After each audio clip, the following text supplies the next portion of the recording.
Chapter 529. A very strange guy. Water-breaking arrow was with him. He said something about Qianli breaking the balance of the game and should be harmonized. Sword Demon couldn't wait to explain the situation as he arranged a meeting point with everyone. Ah. I agree. With just one sentence, Yutian Shinming and Unscathed in Battle had already lost their stance. Sword Demon deeply understood that Guy's words about, most people would agree with his opinion, weren't false. There were too many people in this world who would say that the grapes were sour when they couldn't eat it. Jealousy was also part of human nature. And then, Han family young master didn't pay attention to the two guys' interruptions. Then I argued with him. We couldn't come to an agreement and in the end, they fought. Sword Demon said.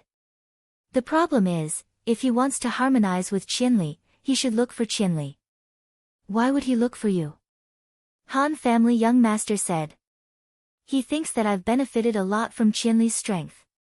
If I can't stand on his side, then I should be the one harmonizing with him. Sword Demon said.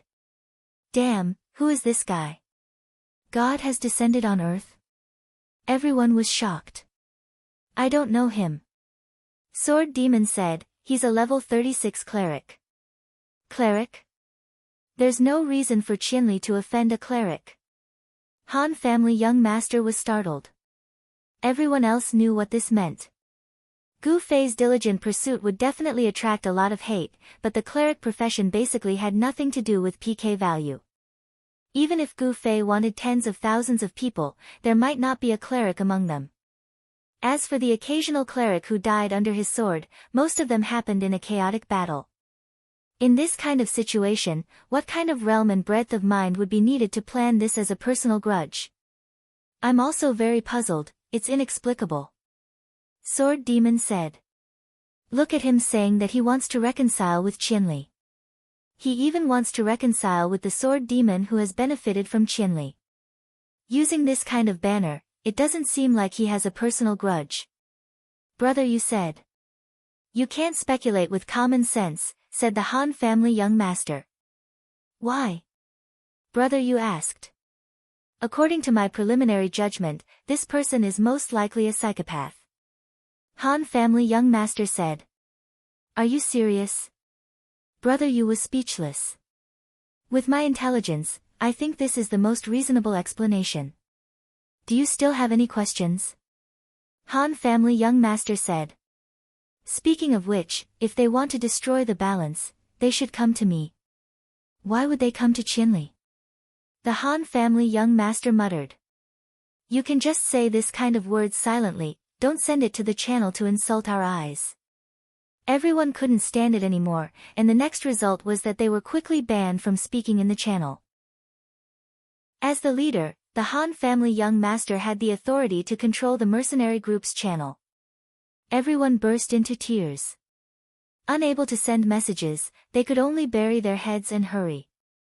Sword Demon still had something to remind them, but the channel was banned, so he could only private message them one by one.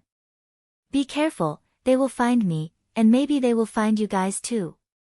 The moment they received this message, they all looked back at the same time. It was chilly, and they couldn't help but quicken their pace. At the tavern, Sword Demon arrived first, followed by Brother Yu, Unscathed in Battle, and Han family young master. After waiting for another half an hour, Yutian Shinming arrived.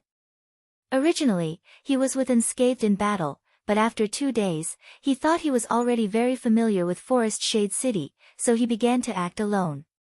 As a result, now that he was asked to come to a designated area, it took him 15 minutes longer than the others.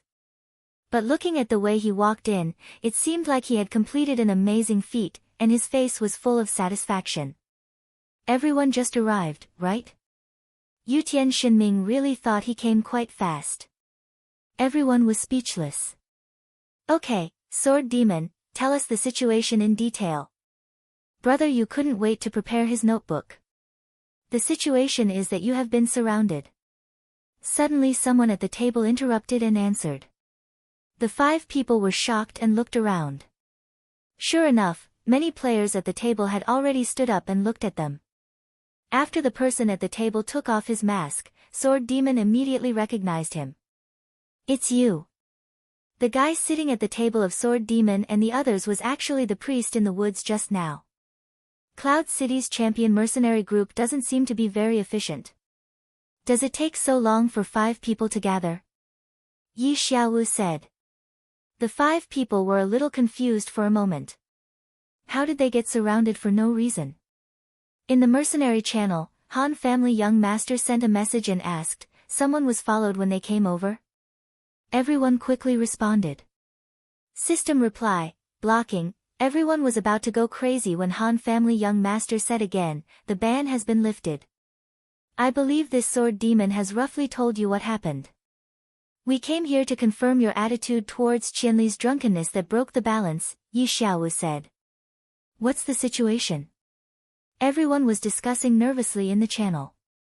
There's no reason for him to know that we were gathering here in advance. He must have followed one of us and was led here. Han family young master said, it's easy to ambush these people now. No one will pay too much attention to going in and out of the tavern. This guy covered his face and sat next to us without us noticing. It's not surprising that he covered his face now, Sword Demon said. Before this, we only saw him in a hurry. We really couldn't recognize him with his face covered. This guy even deliberately changed his equipment. The clothing styles in the game were considered monotonous. It would be strange if no one wore the same clothes as you on the street. Even if Yi Xiaowu wore the same priest outfit as before and sat next to them, he might not be able to alert Sword Demon, let alone now that he had changed his clothes. What do we do now? Can we fight our way out? Brother Yu asked. He didn't have much combat experience. His judgment of the current situation couldn't compare to the others. The tavern space is limited. Having more people doesn't necessarily mean we have the upper hand. I'm afraid there are people outside, Unscathed in Battle said. No matter what, let's fight our way out first. Yutian Shinming had just arrived and hadn't even warmed his seat yet. Hey, you guys, are you listening to me? Yi Xiaowu saw that they were looking around but didn't say anything. Obviously, they were using the channel to chat privately. His previous question was actually ignored by them. Gather at the right door. I don't need to teach you how to cooperate, right? Wait for my instructions, Han family young master said. His eyes finally turned to Yi Xiaowu. What do you want to say? I want to hear your opinions on balance, Yi Xiaowu said. Balance? Is there such a thing in the world? Han family young master asked everyone. Everyone hurriedly cooperated and said in unison, no. That's right.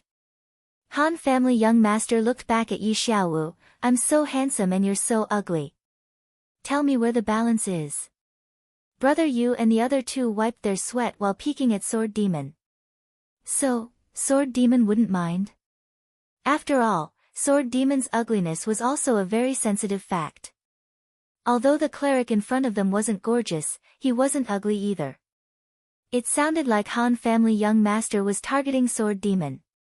However, Sword Demon didn't show any emotion at all, and Yi Xiaowu didn't seem to care either. He smiled and said, so, you also think that Qianli is a reasonable existence when he gets drunk? Of course, Han family young master said and added, I'm the unreasonable existence. Ah, don't talk to him anymore. Let's kill our way out. The other people in the channel had already gone crazy. Yi Xiaowu shook his head. His eyes skipped over Han family young master and fell on the other 3 people. Then, what about you guys? I don't know why you're so sure that Qianli is an unreasonable existence. If it's because of his kung fu and his skills, he's not the only one in the game. Take water-breaking arrow beside you for example. Isn't it the same? The one who answered him was Brother Yu. Yi Xiaowu said, of course, balance doesn't mean that they have to be absolutely evenly matched. It's like a scale. If there's a slight shake from left to right, it will eventually return to a balanced state. However, if there's too much weight on one side, the whole scale will be overturned. This is the real destruction of balance. So you think that Qianli is this heavyweight? Brother Yu asked. Yes. Okay, got it. Brother Yu nodded. So what's your opinion? Yi Xiaowu asked. I don't have an opinion. I just want to know. You continue. Brother Yu didn't plan to pay attention to Yi Xiaowu anymore. He calmly waited for Han family young master's order to kill. Then, what about you two? Yi Xiaowu looked at Unscathed in Battle and Yutian Shinming. Talking about these big theories is a headache and disgusting. Unscathed in Battle said. Yeah, we don't care about these things. In short, if we hang out with Qianli, we'll get good equipment. Yutian Shinming picked up his feet and put them on the table. He showed his boots to Yi Xiaowu. This pair of yours isn't. You exchanged it with the waist dance boots. Sword Demon reminded Yutian Shinming that his pair wasn't the wind-chasing boots. I got it. Yutian Shinming retracted his feet. Plus, there's a girl hitting on you. Unscathed in Battle said. Yutian Shinming immediately thought of the voices and smiles of a bunch of girls in Reborn Amethyst. He couldn't help but let out a wretched chuckle. Hee, if it's just for some benefits, I think I can help you guys too. And it's something you guys can't imagine. Qianli can't get even if he gets drunk. Yi Xiaowu said. Sword Demon suddenly became a bit nervous. Yutian Shinming and Unscathed in Battle didn't look like unwavering people. As expected, Unscathed in Battle's eyes lit up. That sounds good. What benefits? For example, what kind of equipment or skills you guys want to get? I can tell you the way. Compared to the information I know, Brother Yu, what you know is just the tip of the iceberg. Yi Xiaowu said confidently. If that's the case. Unscathed in Battle looked like he was very tempted. But there's still a very important problem. Yutian Shinming said, we're not familiar with you. Yes, not familiar. Unscathed in Battle said, I think Qianli is more familiar. Of course, it's easier to get things done if you're familiar. Let's just play with Qianli. Yutian Shinming said. These two guys. Sword Demon didn't know whether to be angry or laugh. If that's the case, then goodbye, priest who likes to play with scales. Han family young master stood up. Chapter 530. The Han family young master stood up and said, goodbye, which was undoubtedly a signal. As soon as he finished speaking, Zhan Wushang's butt was practically glued to the bench as he charged out. He didn't care whether he was crashing into an enemy or not. In any case, with his ferocity, he charged straight to the door and cleared a path of blood. His ferocious behavior would undoubtedly attract most of the enemy's attention. In technical terms, the enemy's aggro was all on Unscathed in Battle. The Han family young master raised his hand and cast a healing spell, following closely. The Sword Demon and Brother Yu were on the left and right, and Yutian Shinming was at the back. He shot an arrow backhandedly, but it was flying toward Yi Xiaowu. Although Yi Xiaowu was only a low-level cleric, his reaction was not slow. Coupled with his unparalleled familiarity with the game, he seemed to have anticipated this arrow. When Yutian Shinming released the bowstring, Yi Xiaowu was already under the table. This was completely out of Imperial Sky Shinming's expectations. How could such a cocky guy be so unsightly when it came to actual combat? Trash. Yutian Shinming threw down a very disdainful sentence and had already rushed out of the tavern with the other four. The whole process took less than 5 seconds. It was unexpectedly smooth. My charge is too fierce, thought Unscathed in Battle. It's all thanks to me that we can get out. Their teamwork is so good. There are no mistakes at all. Brother Yu also praised. As a person who was not outstanding at all, but in a team where everyone was outstanding, he liked to emphasize the team's contribution. There is no ambush outside. The Sword Demon was relieved. He had just dropped a level. How could it be possible that he didn't feel bad at all? However, there were priorities. It wasn't the time to feel heartache just now. Right now, he was trying to escape from the encirclement. His goal was to escape from losing a level. This time, he succeeded. However, he had already lost a level before, so he was both happy and sad at the same time. Of course, it wasn't over after they left the tavern. The group continued to run, and they purposely chose to run through complicated alleys. Naturally, they had to take care of some of their comrades who were slower. If they didn't play hide and seek, it would be difficult to ensure that they could escape. Trash, trash, trash. Ha ha ha ha. Yutian Shinming caught up from behind while laughing and scolding like a lunatic. At this point, he was already 500 meters away from the tavern. He had already changed 3 alleys. He had been in this state the entire time. What's wrong? Everyone couldn't help but ask. That trash, I scared him under the table with 1 arrow. Yutian Shinming was proud of himself. Is that so? The Han family young master suddenly stopped in his tracks. Hurry up and go. Brother Yu grabbed him and looked around nervously. His speed wasn't fast, and with his cautious mentality, Brother Yu wouldn't feel at ease until they ran for 5 kilometers. Don't panic. Han family young master waved his hand. Is there anyone chasing us? I don't see anyone. Everyone shook their heads. They only cared about running. Once they got out of the tavern, they went around the alleys. Occasionally, they would look back but didn't see anyone. They all felt that they had successfully escaped. Something's wrong. Han family young master said and waved his hand. Yutian, go back and take a look. Thus, Yutian Shinming turned his head to take a look and turned back. There's no one. Fuck. Everyone gave him the middle finger. You're sending me to my death. Imperial Sky Divine Ming said with a sullen face.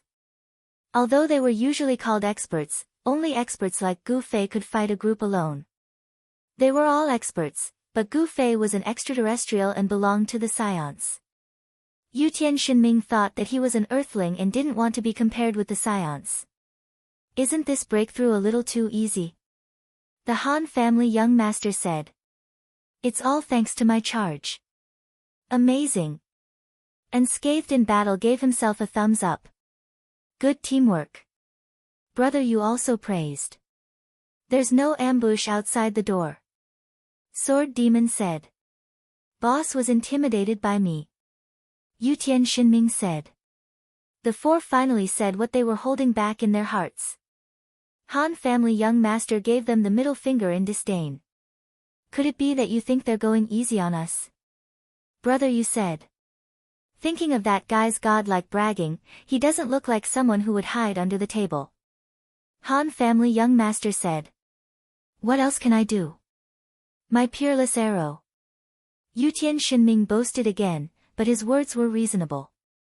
At that distance, without Gu Fei's scion skills, he could only take advantage of the pub's terrain and hide under the table. Although Yi Xiao's actions were unstylish, it was reasonable and effective. He just randomly found a heavy armored warrior to block in front of him and you shot. Han family young master said. That arrow of mine that came out of nowhere. Sudden my ass. Even a level 36 cleric has the time to hide under the table. How could it be sudden? Han family young master interrupted. That guy already expected Yutian Shinming's arrow, but didn't take any precautions. In the end, he dodged in such a sorry state. That's what you mean, right? Brother Yu concluded. Han family young master nodded his head. What does this mean? It means that those guys who thought they were his subordinates were just pretending. Han family young master said. What do you mean? Yutian Shinming didn't understand. Brother, this drink is on me. Take the red packet and do me a favor. When you hear me speak, stand up and look at that table. Han family young master patted Yutian Shinming and said. The other 4 looked at each other. Buying drinks and giving red packets was just an example given by Han family young master. Everyone understood what he meant. The cleric just randomly found a few people to make them think that they were surrounded. In fact, they were just a group of background characters. Besides standing up and staring, they wouldn't do anything else. No wonder it went so smoothly. Sword Demon thought back carefully. During the process of their escape, they really didn't see any players who stood up to stop them. If they really planned it beforehand and decided to stop us, even if we could escape, we wouldn't come out unscathed. Unscathed in battle said. After all, experts still had awareness. And, it seems like there are really no pursuers. Brother, you said. They had been standing here talking for a long time, but there really wasn't even a shadow behind them. It really wasn't that easy to get rid of them. Good boy, even I was fooled. Han family young master sneered. Why did he do that? The others were confused. If you guys weren't in such a situation, would you guys sit there and listen to him? Han family young master said. Everyone came to a realization. Indeed, if they weren't in such a situation, who would have the patience to deal with him one by one? If they saw that he was an enemy who had just killed Sword Demon, they would just go up and kill him. They could talk later. Yi Xiaowu also said the same thing to Broken Arrow in the tavern. Alright, let's leave. Those guys are all experienced veterans, I'm afraid they'll soon notice that there's a problem. Yi Xiaowu said to Broken Arrow. Okay. Broken Arrow nodded in response. Not long after the people from Child Elite Group left the tavern, the two also left in a hurry. These people all have this kind of attitude. This Qianli is really good at making friends when he's drunk. Yi Xiaowu sighed. He's a good person. Although he's passionate about PK, most of it is through the channels of wanted missions. Broken Arrow said. I know. Yi Xiaowu nodded, but unreasonable is still unreasonable. Since I can't get rid of him directly, I can only become his opponent to restrict him. Although his friends aren't on the same level as him, it's still very difficult to fight them head-on. Water Broken Arrow said. Yeah, so we also need some helpers. How are the people you're in charge of contacting? Yi Xiaowu said. Contacting them isn't hard, but these people don't have good reputations. Broken Arrow said. I know, we're only borrowing their strength to restrict Qianli. As for how they behave, we have no right to interfere, so we'll just ignore them for now. Yi Xiaowu said. But if we borrow their strength, they might obtain some unbalanced benefits in the process. If we let these people obtain the benefits, I feel that it won't be as good as those people just now. Water Broken Arrow said. Hee, don't worry. I know what I'm doing. Yi Xiaowu laughed. Then what is the stone cave on the Cold Lake Jade Island that you told them about? Water Breaking Arrow asked. That? Just like you heard, it's a boss's lair. However, the Cold Lake is in the center of Thousand Year Forest. Thousand Year Forest is a high-leveling area, and the Cold Lake is surrounded by high-leveled monsters. It can be said that it's not a place that humans can pass through. In order to step onto the Emerald Island, you have to complete the necessary storyline quests. Once the world's storyline is activated, the distribution of monsters will change, and players will have a chance to step onto the island. Yi Xiaowu said. So you're saying that even if players know the coordinates of this place, they can't reach it no matter what? Broken Arrow said. That's right. The world's storyline should be pushed forward step by step. When Qianli was level 30, he had already started to push the world's storyline. Because of this, some of the quests in Moonlit Night City changed, and the difficulty of the quests increased. Many of the quests were impossible for current players to complete. Cloud City's guild quests also had an unexpected difficulty in Moonlit Night City. If it wasn't for Qianli's participation, it was very likely that he would have been stuck there. Yi Xiaowu said. So you're saying that the game's setting isn't perfect? Broken Arrow said. Yi Xiaowu nodded. That's right. We didn't expect that there would be such a strong player. Even if there was such a strong player, we didn't expect that there would be such a coincidence that he would touch the chain of level-breaking quests that would change the plot and structure of the game world so long in advance. We also didn't expect that he could complete the quests as high as 90%. His imbalance is not only because of his strength, but unfortunately, the crucial thing is that luck is on his side. I understand a bit. Broken Arrow nodded. In the past, I thought that as the player's level increased, he would naturally be restricted. But I didn't expect that as the level increased, he would become stronger and stronger. So, we need to take action. Yi Xiaowu said. Broken Arrow still nodded. Right now, we don't have the ability to directly fight against their team. Let's find a chance to split them up. Yi Xiaowu said. Yes, that thing has already been given to apple cider vinegar. Broken Arrow replied. Chapter 531. When the 5 people from Child Elite Group returned to the tavern, Yi Xiaowu and Broken Water Arrow were nowhere to be seen. They looked around. Although they couldn't remember what the people who had surrounded them looked like, their eyes betrayed them. After all, in terms of appearance, there were 2 people from Child Elite Group who were definitely not strangers. Without hesitation, Han Family Young Master picked a table at random and asked. The other party was obviously just doing things for benefits. They didn't have any benefits, and no one asked them to abide by any agreement. When the 5 people went up to ask, they immediately told them.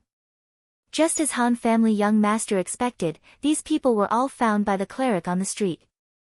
However, these people didn't speak clearly, especially when it came to what benefits they had been given. Everyone avoided talking about it. They changed tables a few times, but they didn't get anything from this question. That guy's confidence doesn't look like he's faking it. The 5 people sat at another table and began to ponder. There's actually someone who knows more about the game than me. Brother Yu was shocked. He didn't think he was a top expert in actual combat, but in terms of knowledge, he had always been full of confidence.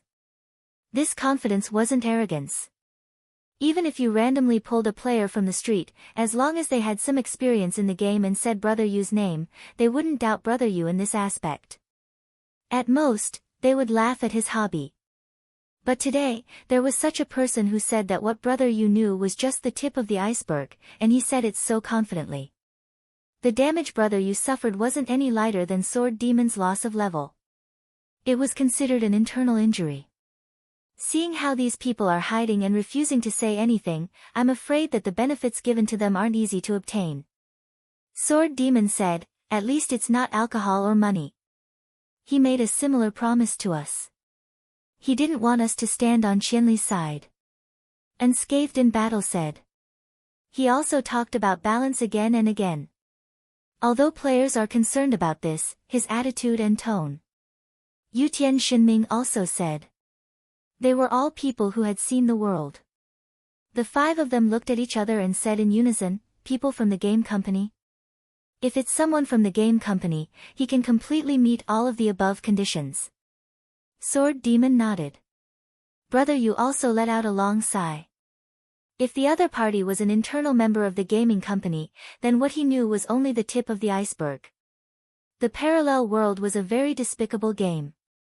The information provided by the developers was pitifully little, so every time the players discovered a new piece of equipment, a new quest, or a new skill, they would advertise it everywhere as if they had discovered the American continent. It was true that the game maintained a sense of novelty, but it lacked actual information about the future, which made the players' anticipation waning. Whether this was a good or bad thing had become a controversial issue. But, if he's from the game company, how could he appear in this form? Brother Yu was puzzled. Yeah, they probably couldn't apply for an account, right? Even if he had done something to enter the game, he should have done it sneakily. How could someone as arrogant as this guy be? Does he think we can't see that he's an internal member? Yutian Shinming said. Also, if he's really confident that he knows everything about the game, I'm afraid he's not at the normal level. I feel like he's at least at the chief planner level. Brother Yu said. But that might not be the case, right? If he has the intention, as an internal member, he might be able to collect more information. Brother Yu immediately overturned his own inference. It was most likely because he thought of his own hobbies. If he's really an opponent like this. Sword Demon only said half of his sentence before everyone looked at each other again. Normal methods won't be able to defeat him. Level isn't important to him at all. His most powerful weapon is information. Han family young master concluded. Hey, what about the question I was talking about? Why would a person like this appear in the game? Yutian Shinming said. If he's sneaking into the game, he wouldn't bother with the problem of whether or not Qianli is breaking the balance. He wouldn't expose his position in front of the players. If he's not, then if he really wanted to deal with Qianli, he could just ban his account. Why would he come into the game and organize the players to fight against him? Brother, you analyzed the impossibility of a person like this in the game. The few of them shook their heads. They all felt that the appearance of this person was a little strange. No matter what, let's report this problem to the GM first. Brother Yu began to send messages. The GM also had a separate channel. Although it was basically automatic replies, this was the only channel for players to report problems to the system. Reality proved that there were still employees paying attention to this channel. Occasionally, players could get a human to communicate with them. Of course, it would be a pity not to buy lottery tickets on this day. Let's do this for now. When Qianli comes tonight, maybe he knows something about this person. Han family young master said. Then everyone couldn't help but criticize Gu Fei's behavior of playing the game for only a few hours. Then they left out of habit. Sword Demon was the last to leave the tavern. Once he left the tavern, he turned around and rushed to the leveling area. His attention was always diverted. Now that it was over, he immediately felt sad that he had dropped a level. Sword Demon felt that he was really unlucky. If he dropped a level, then so be it. But he had dropped a level twice, and it was infinitely close to dropping 2 levels. The last time was when he was almost level 31, and he dropped back to level 29. This time, when he was almost level 42, he dropped back to level 40. This kind of simple and straightforward method of dropping a level without considering the amount of experience gained had become a competition of luck to a certain extent. Sword Demon was of course the most unlucky kind. He dropped 1 level as if he was 2 levels. Sigh. Sword Demon sighed and looked up at the sky. Fallen leaves were often seen in Forest Shade City. If a tornado couldn't bring up a few leaves, it would be a waste of this great forest. At this time, there were fallen leaves falling in the sky. Sword Demon stared blankly, feeling that these fallen leaves were really fucking in line with his mood. Sword Demon sighed again. He was about to bury his head and continue to walk forward. The moment he lowered his head, he suddenly found that the fallen leaves in the sky suddenly rolled up with the wind. Sword Demon indeed didn't have Gu Fei's skills, but it would be too outrageous to think that he was also a novice in terms of actual combat experience. After playing for so long, how could a person who always paid attention to improving himself not pay attention to the accumulation of experience? At this time, the leaves suddenly rose up, but there was clearly no change in the direction of the wind. This was something falling. It was an attack. It was already amazing to be able to make such an inference, but after all, Sword Demon's reaction was a little slow. There was already a tingling pain on his shoulder. He didn't have time to look back. He suddenly rushed forward, turned 45 degrees sideways, and rushed toward the closer wall. When he leaned against the wall, he suddenly turned around. The dagger was already in his hand, and as he turned around, a cold light flashed. The person behind him quickly retreated and avoided Sword Demon's attack. After sticking out his tongue, he looked at Sword Demon and smiled sinisterly. Your reaction is very fast.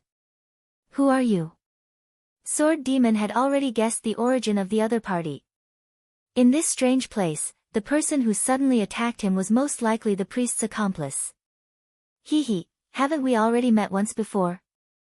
The other party was still laughing. Sword Demon's heart trembled. He had already guessed who this person was. It was the thief who had suddenly appeared behind him in the forest. And that speed was definitely a skill. If it was a few days ago, Sword Demon wouldn't know what it was, but now that he had also joined the Assassin League, he had the opportunity to choose. He clearly remembered that a certain skill was described as, shake the afterimage and flash behind the opponent in an instant.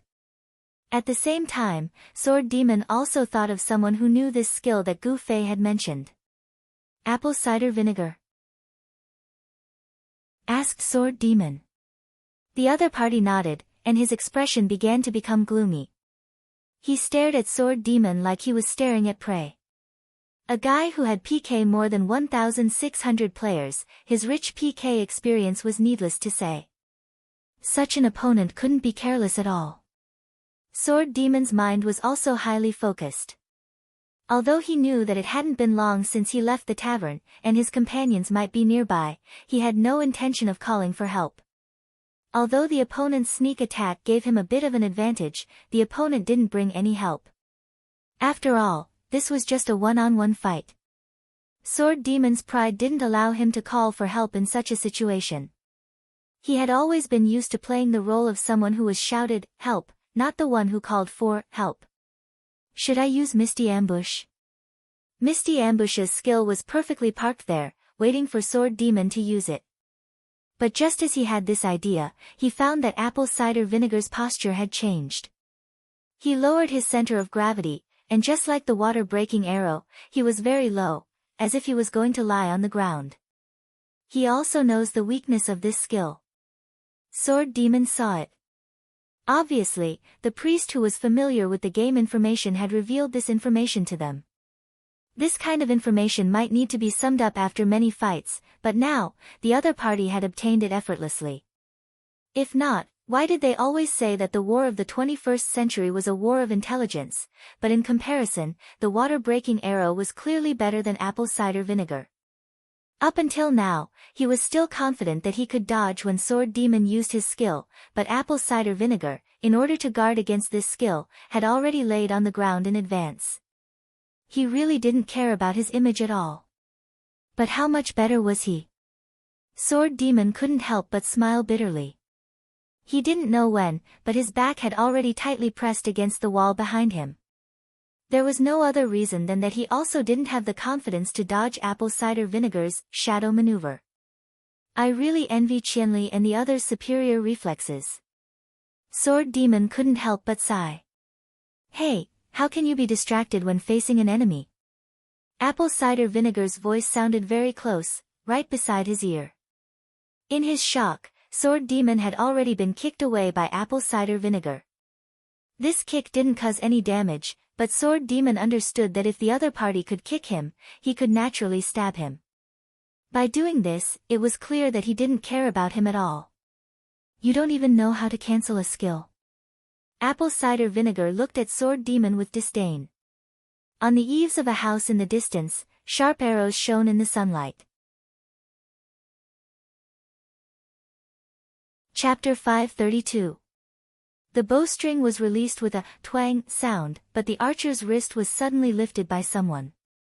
The archer was caught off guard and watched as the arrow deviated from its expected trajectory and pierced through the sky to kill a bird.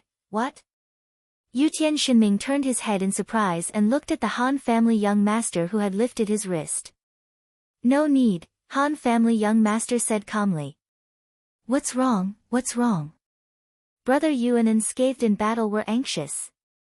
Although this distance wasn't so far that they couldn't see anything, compared to Han family young master's binoculars and Yutian Shinming's eagle eyes, the two of them reckoned that they must have missed important details. Sword Demon was defeated by someone, I was just about to make a move. Yutian Shinming said. Obviously, the arrow just now was him trying to save him, but it was destroyed by Han family young master. Unscathed in Battle and Brother Yu also looked at Han family young master in confusion. He was the one who sent a private message to the three of them after leaving the tavern, saying that he was sure that the other party's attacks would definitely follow. From the fact that he found a bunch of extras to bluff, it can be seen that he doesn't have the strength to directly suppress us. Therefore, if he wants to take action, he can only take us down one by one when we are alone. Han family young master said, but it's not in line with my principles to be manipulated by others. It's his business if he wants to come, but it won't be easy for him to go back so easily. Do you think that the first person they will look for is Sword Demon? When the four of them met, only Sword Demon was missing. Brother, you roughly guessed Han family young master's plan. Sword Demon would be the bait, and the other four would secretly follow. Moreover, this plan was most likely unknown to Sword Demon, otherwise he could have said it in person or through the channel, but he used a private message, obviously to bypass Sword Demon. That's right. Han family young master nodded. Why? The three of them were somewhat puzzled. Because the first person they followed was Sword Demon, Han family young master said. How do you know? Previously in the tavern, I asked everyone when they were found, and then compared it with the time each of us arrived at the tavern. When Sword Demon arrived at the tavern and brother you hadn't arrived, someone had already been found. Without a doubt, they were following Sword Demon. After Sword Demon was the first to arrive, they already knew that this was our meeting place, Han family young master said. The three of them suddenly understood. Previously, when Han family young master asked the group of extras questions, he did ask questions like, roughly what time? Everyone was at the side, but they didn't expect that using this method would be so easy to see who was being followed. This, even if it was Sword Demon who was being followed last time, it doesn't have anything to do with them making a move on Sword Demon this time, right? Brother, you said. Of course not. The problem is, Sword Demon was resurrected at the Thieves' Guild after he died. He paid special attention to whether there would be someone waiting outside the resurrection point to kill him, or secretly following him to attack. In the end, he didn't find anything. Han family young master said. So, the other party might have some special methods. They don't even need to follow him to know the coordinates of Sword Demon, Han family young master said. There's such a thing. Brother, you said. With this kind of person, it wouldn't be strange for him to get some strange tools that we don't know about, right? Han family young master said. Isn't this too much? Using this kind of method to deal with players? Everyone was very sad and angry. So, there's no balance in this world. He keeps saying that he wants to maintain balance, but he uses this kind of unbalanced method. What a joke, Han family young master said. The Han family's young master said, but then again, even if he used some sort of balancing method, he's just a laughable idealist. He's still a joke. Anyway, he's a joke no matter what. The three were used to it. In a nutshell, they were all despised. It was hard to be a person, and it was even harder to not be despised by Han family young master. What balance? This idea is a joke. Hey, you three, were you complaining about his method just now? Don't tell me you're also trying to pursue balance. Han family young master turned his head and looked at the three. What's going on? We were just talking, why are we being targeted again? The three were sad and angry. Look, they were despised again when they weren't careful. So much nonsense. What happened to Sword Demon? Brother, you changed the topic. It's just an opponent, we don't have to worry at all, Han family young master said. But Yutian Shinming saw clearly that Sword Demon was at a disadvantage and had already been pushed down. In the end, he didn't even have the chance to say, but, because at this time, Han family young master had already elegantly jumped off the roof. Where are you going? The three immediately asked. There's no more wine, he replied and left, leaving the three looking at each other. Is he really fine? Han family young master's judgment was rarely wrong, but Yutian Shinming was still worried and continued to observe carefully with his eagle eyes. On the street, Sword Demon, who had been kicked, had already stood up. You don't even know how to cancel a skill. This was Apple Vinegar's mockery towards him. Sword Demon could only bear it silently because he had indeed neglected it at that moment. Footwork was indeed a movement skill that circled around to the back, but it wasn't like teleportation where one could reach the target in one go. If one could accurately grasp the time and movement speed, they could cancel the skill at the most crucial moment and naturally stay in the position they wanted. Just like what Apple Vinegar had done just now, he had just moved to the side of Sword Demon and was about to step behind Sword Demon when he cancelled the skill. Obviously, this operation was also very risky because Sword Demon, who was leaning against the wall, didn't have a back. If he hadn't cancelled the skill at that moment, in theory, he would have hit the wall. High risk naturally came with high reward. If Apple Vinegar hadn't kicked but used a knife, in addition to the sneak attack, Sword Demon would have been dead. Apple Vinegar didn't do that. Sword Demon knew very well that this was because Apple Vinegar had already lost respect for him. In Apple Vinegar's eyes, he was no longer an opponent.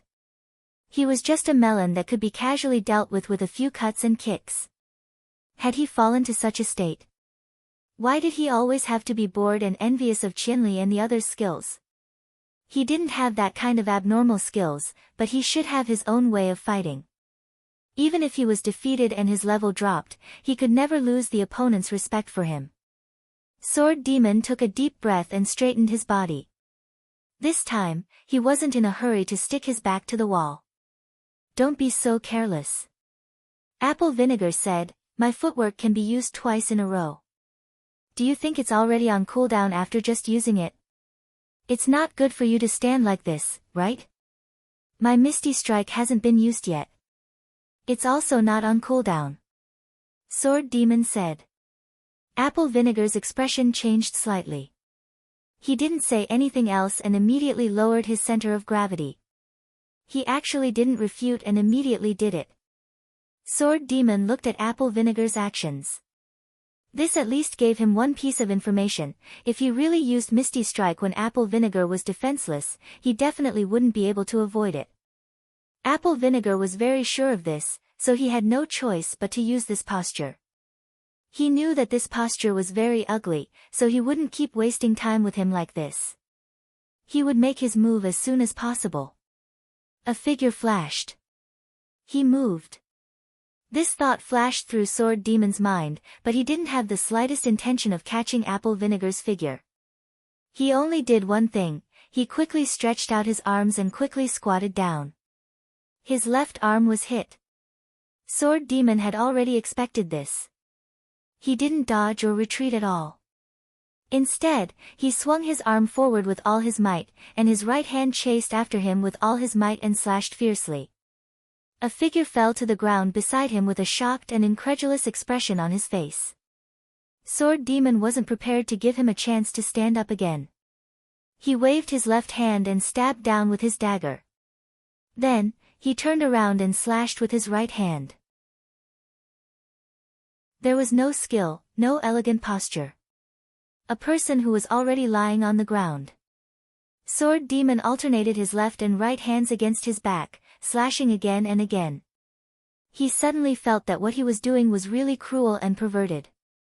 This didn't seem like a PK in the game, but more like a butcher-style murder. Fortunately, the situation didn't make things too difficult for Sword Demon. After a few consecutive slashes, Apple Vinegar couldn't hold on anymore. A flash of white light disappeared, and the ground was clean without a trace of blood. Sword Demon let out a long breath and sat down on the ground. He finally found a way to deal with Shadow Foot in his own way. Opening his arms would undoubtedly increase the radius of the opponent's skill and give him more time to react. However, when Sword Demon suddenly opened his arms like this, the opponent was unprepared. The high-speed movement of Shadow Foot caught him off guard. Perhaps Apple Vinegar had thought of cancelling the skill the moment he saw the Sword Ghoul open its arms. He had thought of circling around the Sword Ghoul's arms, but unfortunately, he was too fast. By the time he thought of that and was about to make his next move, he had already collided with the Sword Ghoul's arms. Phantom Footwork was just a movement skill.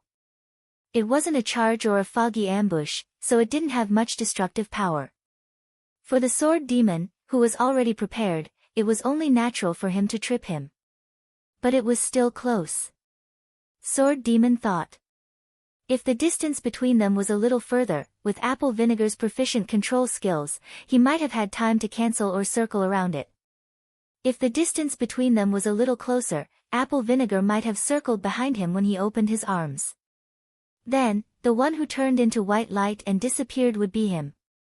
Yutian Shenming, who was on the roof in the distance, had his mouth wide open and was speechless. Sword Demon seems to have killed that guy. Brother Yuan, unscathed in battle, asked doubtfully. Yutian Shenming nodded blankly. How did he do it? Didn't you say that Sword Demon had been killed by him? This time, the opponent was killed by Sword Demon. The difference is that Sword Demon immediately chased after him and stabbed him in the back several times, killing him. Yutian Shenming said. The three of them had the same image of a person holding a sharp blade, pressing another person to the ground and stabbing him in the back, causing blood and flesh to splatter everywhere. Too scary. The three of them shuddered. So violent and so cruel. Is it because he has been hanging out with Qianli recently? Chapter 533. The street was still the same, the wind was still blowing, and the leaves were still dancing. However, now that he was in a different mood and saw the same scene, his feelings were vastly different. The streets were filled with hope, the wind was comfortable, and the falling leaves were warm. At this time, there was no trace of melancholy in the Sword Demon's heart. He put away the dagger and ate a mouthful of bread to recover his health. Sword Demon glanced at the attributes. There was no increase in PK value. This was not surprising. Without a doubt, Apple Vinegar had attacked Sword Demon first. When it came to active PK and passive PK, the system would judge them. Generally, as long as the active party made a clear attack on the passive party, it would be judged as active PK. The passive party would not receive any PK points even if they counterattacked. However, how could a dumb system fight against humans? After roughly grasping the rules of PvP, there was now a way to cheat PvP among the players. The first attack was often a feint. For example, when an arrow was shot, it looked like it flew past your ear, but in reality, it wasn't aimed at you. The system knew about this, but if you immediately counterattacked after being startled, you would be tricked. The one who initiated the PK would be you, and the other party would generously kill you, not leaving any PK points for you, and then leave comfortably. Of course, there was no such method between Sword Demon and Apple Cider Vinegar. Apple Cider Vinegar's first attack dealt damage. Any time you dealt damage, you would be set as the active PK party. Even if it was like the previous PK trick where you were aiming at a tree instead of a person, but after you fired an arrow, a person suddenly appeared from behind the tree and collided with your arrow. Although it was a misunderstanding, it was a pity that you would become the active PK party. As a result, a reverse method of cheating PK was born. The ones who suffered the most from this were the mages. While they were farming monsters in an area of effect, someone with bad intentions would suddenly rush out and let their spells graze them. Then, they would come over and kill the mage. There would be no PK points.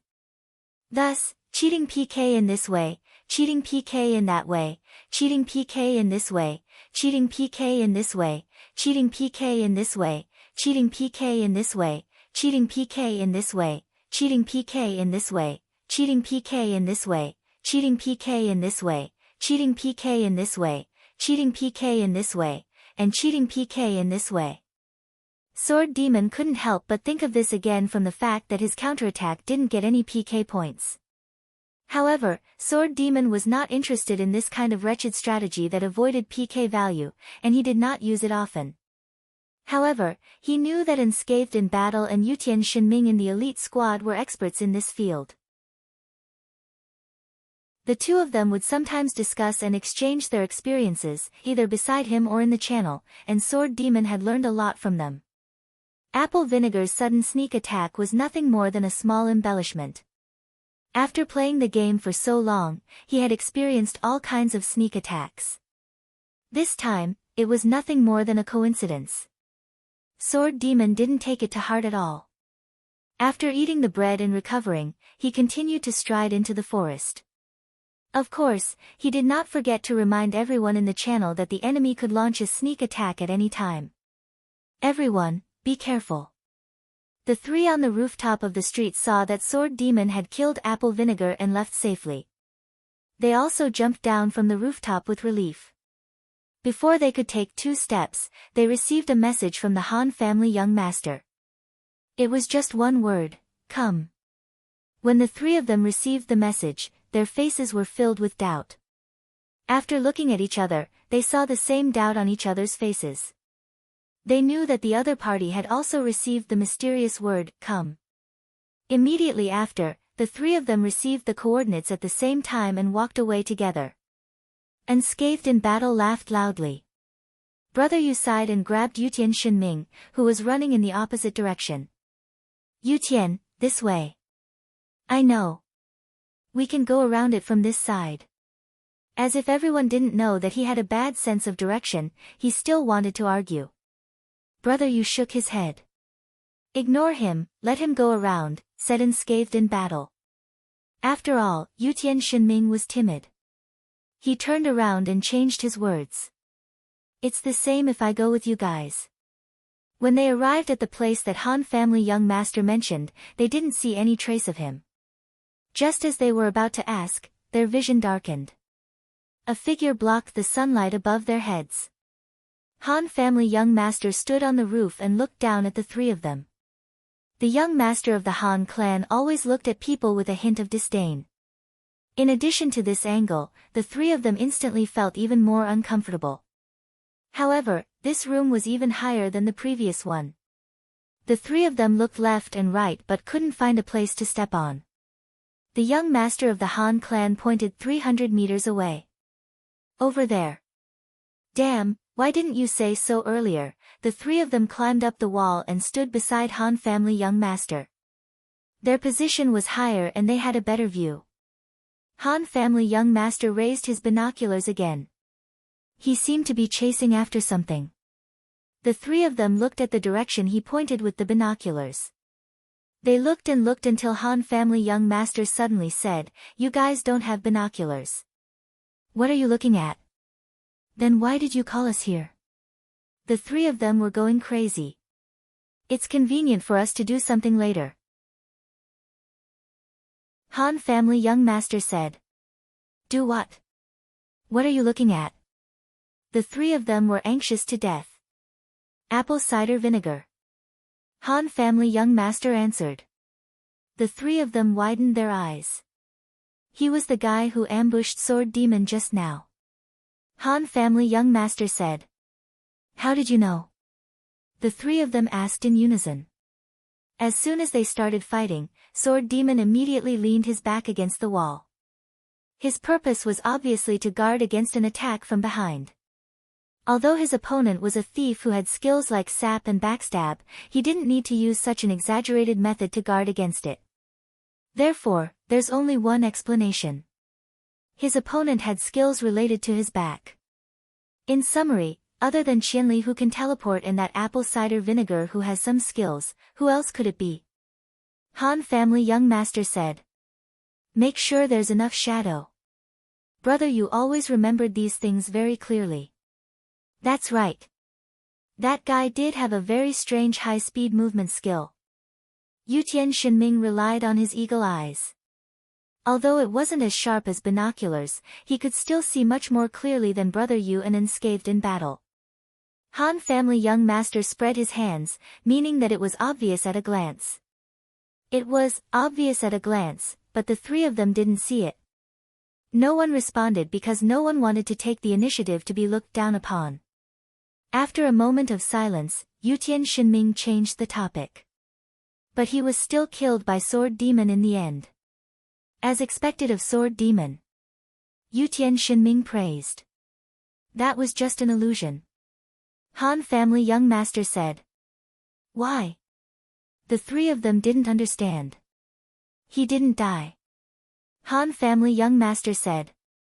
How could that be? I saw him flash white light and disappear. Yutian Shinming said. Does flashing white light and disappearing mean death? Yutian Shinming couldn't escape the disdain. But after thinking about it, he immediately understood. Flashing white light and disappearing didn't mean death. They had used this before.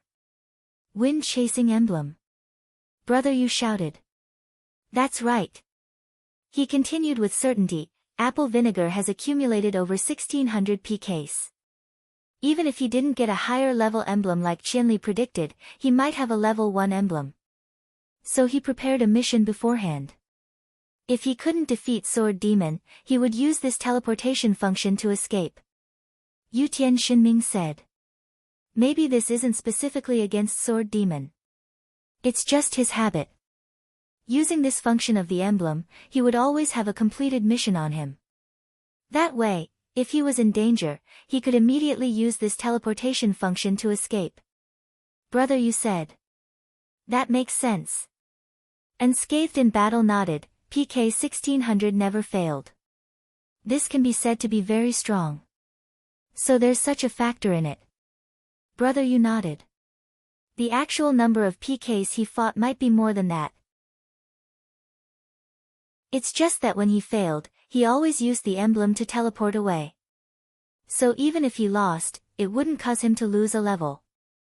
This function of the emblem isn't bad. I have to get one. Unscathed in battle was tempted. Can I have more? Yutian Xinming was a little depressed. He already had the emblem at that time, but he sold it to Slender Waist Dance. And the mission was stacked. Everyone had their own record. Yutian Xinming didn't know how it would be calculated if he continued for another 100 or 200 times. Brother Yu patted him to comfort him, but he clearly did not take Imperial Sky Divine Ming's conflict to heart, and immediately turned to look at the Han family's young master. So when you left just now, you actually came to this place, waiting for him to come out from the wanted mission office? You already predicted that he would use this method to escape. The young master of the Han family replied with an expression that said, of course. What is he doing now? The three asked. If he has this kind of habit, of course he accepted another mission. He's going to complete it first and prepare for another teleportation function. Brother, you guessed. Wait, if he has this kind of habit, why did he die to Qianli last time? Yutian Xinming asked. Qianli? Any rogue would die in one hit. Even a cleric like me wouldn't have the chance to heal him. You still want to teleport? Han family young master asked. Where's the apple cider vinegar? Yutian Xinming quickly changed the topic. You wouldn't understand even if I told you the coordinates. Han family young master said. Anyway, what we need to do now is to take him down before he completes this mission. Then what are you waiting for? What are you talking about? Yutian Xinming jumped. Idiot. I have to at least see if his mission target is in the city or outside the city. If he's going straight to the forest, what's the point of chasing? Han family young master said. Then is it in the city or outside the city? Yutian Xinming asked. I already said to take him down. Of course it's in the city. Hurry up and get to work. All of you go down. Han family young master blasted the three off the roof. Brother Yu, you and Yutian together. Wu Sheng, you go alone. Move according to my arrangement and find a street to trap him. Han family young master said. Yutian Xinming always felt ashamed at times like this. Because of his poor sense of direction, he always had to have a babysitter by his side. In fact, he had been working hard, but the effect was minimal. At this time, he didn't dare to be stubborn because it would really ruin things. After the three responded, they split into two sides and headed towards the coordinates that Han family young master indicated to catch the apple cider vinegar. Butterfly knot, counterattack, counterattack, counterattack. Chapter 534. Apple Vinegar was in a bad mood. Child Elite Group's guess was right that he had used the wind-chasing emblem's teleportation function to escape. However, it hadn't been long since Apple Vinegar obtained the wind-chasing emblem. He had piked more than 1,600 times and never lost a level. It wasn't because of the wind-chasing emblem that he could be so unrestrained. It was more because of the special environment of the main city he was in, Xiaowu City. However, after obtaining the wind-chasing emblem, he realized that this teleportation function could be said to be a shortcut to escape in times of crisis. Therefore, he hung up a completed mission in case of emergencies. Today's teleportation in the battle with Sword Demon was actually the first time Apple Vinegar had used this function to escape. This was the reason why Apple Vinegar was in a bad mood. He liked the thrill of piking and the excitement of piking. To him, escaping after being defeated was also a thrilling and interesting thing. He had used this teleportation function because he had been forced into a situation where he had no way of escaping. To Apple Vinegar, this was embarrassing and humiliating. Damn! Apple Vinegar cursed. He couldn't help but touch his back where Sword Demon had stabbed him. As he hadn't died but teleported, there was still a stinging sensation on his back. After touching it, he came back with a palm full of blood. Apple Vinegar gritted his teeth again. After checking the coordinates on the wind-chasing emblem, Apple Vinegar adjusted the direction of his advance. Han family young master wasn't wrong about this. Since he had the wind-chasing emblem, although he was unwilling to use the function on it, Apple Vinegar would still hang up a mission. No matter what, this made him feel at ease. After thinking about it, Apple Vinegar felt a little happy and proud when he used the teleportation function to escape just now. He definitely didn't expect that I'm actually not dead. This was the biggest comfort Apple Vinegar could obtain at the moment. Sword Demon, wait for me. I'll be back soon. After looking at the coordinates on the wind-chasing emblem, Apple Vinegar took out another scroll and opened it to look at Sword Demon's ID and the moving coordinates behind it. This was the trap that Yi Xiaowu and the others had set up when they first met Sword Demon in the forest. Skill Scroll, Inescapable Mark. This was a priest skill. After casting it, the caster would be marked with an inescapable mark, and the caster would be able to locate the caster at any time. On the other hand, Yi Xiaowu and the others were only using single-use skill scrolls, so the coordinates were displayed in the form of scrolls. In order to maintain it, the caster needed to constantly inject mana into it. At this time, moving or eating some fruits to replenish their mana would not cause the skill to be interrupted. This was very different from ordinary skills. On the other hand, scrolls needed to be maintained by consuming new scrolls. Theoretically, both methods could be used to track the traces permanently. In order to remove this kind of magic, unless the caster voluntarily gave up, the caster, or the user of the scroll died and went offline, the mark would be erased. In addition, there was a possibility that the tracking would be interrupted when the carrier of the mark was teleported over a long distance. However, none of these things could possibly happen. Apple Vinegar had decided to immediately continue to chase after the Sword Demon after completing the wanted mission at hand. Apple Vinegar hurried on his way.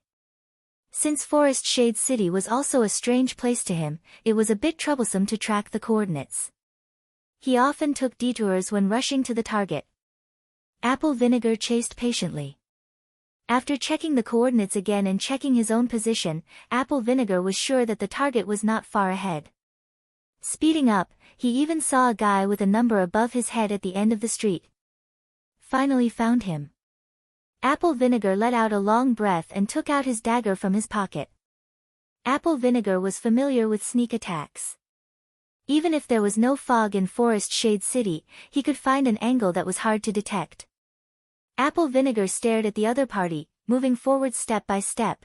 It was too exciting. Apple Vinegar's eyes glowed with a fiery light. He liked the feeling of being regarded as something in his pocket while the other party was unaware of it. The moment the dagger stabbed into the other party's body, the other party's terrified and incredulous eyes would make Apple Vinegar feel great satisfaction. "Bro, I'm coming," Apple Vinegar said in his heart. Suddenly, he used swift movement and prepared to sneak up behind the person like lightning. Unexpectedly, before he could rush out of the street, a warrior who looked like an uncle sunbathing on the side of the road suddenly attacked him. Charging diagonally, Apple Vinegar saw it from the corner of his eye and hurriedly cancelled swift movement. It's an expert. Apple Vinegar had already determined that if he didn't cancel swift movement, they would collide at this speed. When a swift thief and a warrior collided, the thief only needed to pay attention to how the word death was written. If he changed swift movement to normal speed, the other party's charge would be a step faster. If he seized the opportunity, he could even hit the back of the head with his club. Apple Vinegar had already reached for the big club in his pocket as he calculated in his heart. He didn't think too much about where this person came from or why he ambushed him. This was because he was passionate about this kind of work. He wouldn't think too much about the reason. In any case, he would kill him first. Unexpectedly, when the warrior saw that Apple Vinegar cancelled stealth, he immediately stopped his charge. Apple Vinegar had a big club in his hand, but it was facing the warrior head-on. He couldn't use sap at all. The warrior held a sword in each hand and swung it at Apple Vinegar. Apple Vinegar dodged it, took 2 steps back, and quickly activated stealth. However, before he could completely disappear, he saw the warrior wave his hand. Apple Vinegar didn't know what attack it was. He just instinctively lowered his head to avoid it. In the end, he saw a handful of white ash come at him. Apple Vinegar's head wasn't hit, but his body was covered in white ash. Fuck. Apple Vinegar realized that he was already in stealth, but he didn't know what the white ash on his body was. It didn't follow him into stealth mode. Stealth became meaningless, and he was completely exposed to his opponent. Such stealth was worse than not stealth. Apple Vinegar hurriedly cancelled stealth and dodged the warrior's attack again. Footwork Shadow. Apple Vinegar, who had fought in PvP, wouldn't panic so quickly. He continued to use his skills in an orderly manner. Once Footwork Shadow was used, all that was left in front of his opponent was an afterimage. Apple Vinegar had already flashed behind his opponent, dagger in his right hand and staff in his left. Backstab. Sap, followed by backstab. Using sap to control the time and wait for backstab's cooldown to recover, forming a double backstab combo. This was Apple Vinegar's usual method of ambushing. As he didn't have the dual mastery skill, he couldn't use sap with his left staff. During this process, he needed to quickly exchange backstab with his right hand and his left staff. Apple Vinegar was already very familiar with this method. His equipment, which enhanced sap, extended the duration of sap, just in time for backstab to come off cooldown. Together with Footwork Shadow, he could suddenly flash behind his opponent. This could be said to be a perfect killer move. However, this time, Apple Vinegar experienced the feeling of imperfection. Just as he flashed behind his opponent and used sap, his opponent's skill had already been used. Whirlwind Slash. Although warriors had evolved to level 40 and had class advancement, this level 30 skill was still the strongest attack skill of a warrior. Apple Vinegar instantly felt a sharp blade on his body. Although his backstab had perfectly pierced into his opponent, for a strong warrior, what was a backstab? Apple Vinegar was no longer able to continue his skillful combo. Whirlwind Slash made it impossible for him to control his direction. Apple Vinegar's frail thief body was instantly swept into the air. The Whirlwind Slash was like a home run, directly smashing Apple Vinegar into the wall. Apple Vinegar felt like his whole body was falling apart. This Whirlwind Slash was definitely not light. What was even more infuriating was that the warrior immediately retracted his skill, not wasting it at all. He even gave Apple Vinegar a thumbs up and said, "You're the first to take my Whirlwind Slash at such a close distance. You're a real man. I admire you. Who are you?" Apple Vinegar was finally curious about this question. This was because he had sensed that his opponent wasn't like him, who was casually piking for fun. It was obvious that his opponent was targeting him. This was because his opponent was extremely wary of his shadow footwork skill. The moment Apple Vinegar used shadow footwork, his Whirlwind Slash was already ready to be unleashed. It was obvious that he knew that Yi Ci would appear behind him. Shadow Step wasn't a common skill that everyone knew, but this warrior was fully prepared for it. Of course, he was someone who knew about Apple Vinegar. Moreover, this guy was very experienced. If he had used Whirlwind Slash the moment Apple Vinegar used Shadow Step, it was very likely that Apple Vinegar wouldn't have been able to turn behind him in time. This way, although he wouldn't have taken damage, Apple Vinegar might have sensed it in advance and cancelled the skill.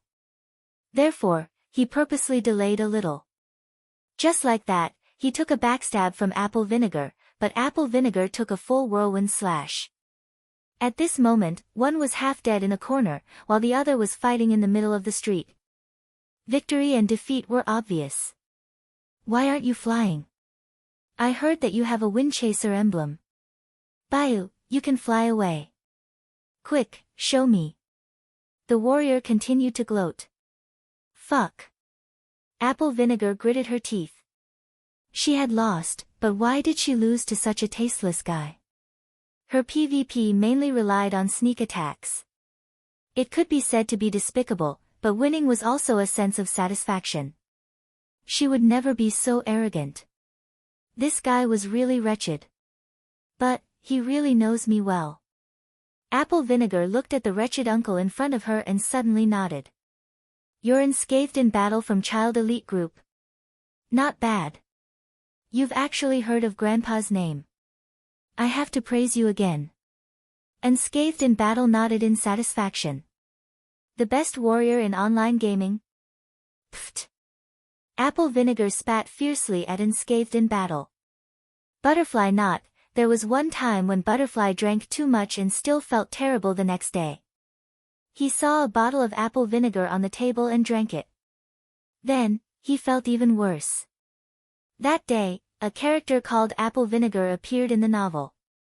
Apple Vinegar, that's how you came to be. Can you blame me? Chapter 535. No matter how slow a warrior was, they wouldn't be hit by a mouthful of spit. Moreover, a warrior's slowness was reflected in their movement. If they were slow in raising their arms and turning their head, they would be eaten alive by a class that was faster.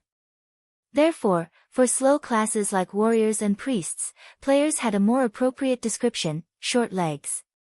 Unscathed in battle with short legs dodged Apple Vinegar's spit. Seeing that his opponent still dared to resist, and in such a disgusting way at that, he was furious. He took a deep breath, coughed heavily, and immediately retaliated. Apple cider vinegar naturally wouldn't be hit, but Zhang Wushang's mouth was full of spit. After he spat, it was especially fragmented. Apple cider vinegar dodged the bullet, but it didn't dodge the scattered shrapnel. It was drenched by the spit. Apple cider vinegar was even more indignant. She quickly wiped her mouth with her hand and wanted to retaliate. Perhaps it was because she was too emotional, but she did not control her strength well, or her lips were trembling. She spat out a mouthful of apple cider vinegar, which was extremely poor quality. The moment it left her mouth, it was slapped down by her own lips. It hung beautifully at the corner of her mouth. Coupled with the crooked nose and slanted eyes caused by her anger, she looked like she was having a stroke. Ha ha ha ha, now you're convinced. Unscathed in battle was even more delighted. Even a spit was enough to knock his opponent down. Unscathed in battle applauded his own gaming talent. Apple Vinegar was so angry that he almost fainted. He didn't have the face to spit again. Wouldn't he be like a child if he didn't stop? Moreover, looking at Unscathed in battle's shameless expression, there was an 80% chance that he would have the courage to spit back 10 times. He definitely wouldn't think that this kind of competition was childish and boring. Apple Vinegar felt that he had to have the integrity of an expert. He couldn't use this kind of method to compete with others. He calmed himself down and said angrily, "What do you want?" At this moment, Apple Vinegar's HP had fallen below the warning line. The player's attributes had also been greatly weakened due to their low HP. At this moment, Apple Vinegar was like a fish on a chopping board, waiting to be slaughtered. However, undying war had yet to send her back to the resurrection point, leaving her somewhat confused. Is this guy going to tie me up and spit on me? Apple Vinegar felt that such a shameless method was definitely unscathed in battle. He could not help but panic. He even forgot that he was the one who spat first. What do you think? We'll have to find out as we go. As Unscathed in battle spoke, he took 2 steps forward and picked up the defenseless Apple Vinegar. Ignoring his resistance, he casually dragged him across the street. The players on the street all looked at him. However, in this world, acting bravely for a just cause was equivalent to being a hero saving a damsel in distress. When they saw that the person being dragged by unscathed in battle was not a damsel in distress, they only took a few glances at him. No one dared to stand up for him. Just like that, Apple Vinegar tragically used his body as a brush as he was dragged by unscathed in battle, leaving a long mark on the street. "Hello." Unscathed in battle waved enthusiastically as he greeted the two people in front of him. The two looked at him, then their eyes stopped at the apple vinegar in his hand. They were confused. "What is this?" Unscathed in battle turned back to look. "Fuck, how did it end up like this? I almost scared myself." Shady Forest City was a village. The ground there was very muddy. The apple vinegar had turned into a mud monkey after being scratched. "It's apple vinegar." Brother Yu and Yutian Shinming finally realized that it was a person. However, they had never seen apple vinegar before. They could only deduce from unscathed in battle's purpose for coming here. "Yup. I took care of him so easily. PK more than 1,600 people. That's because you haven't met me yet." Zhan Wushang was bragging to the heavens, but apple vinegar, who was being held by him, was very unconvinced. If she hadn't been careless and hadn't expected the other party to come prepared and know her tricks, she wouldn't have been defeated so easily. "Where's Gongzi?" Unscathed in battle asked. "He'll probably be here soon." "Brother Yu said." The Han family young master pointed out the coordinates along the way. Finally, after bringing them to the intersection on both sides of the street, he said, "Pincer attack."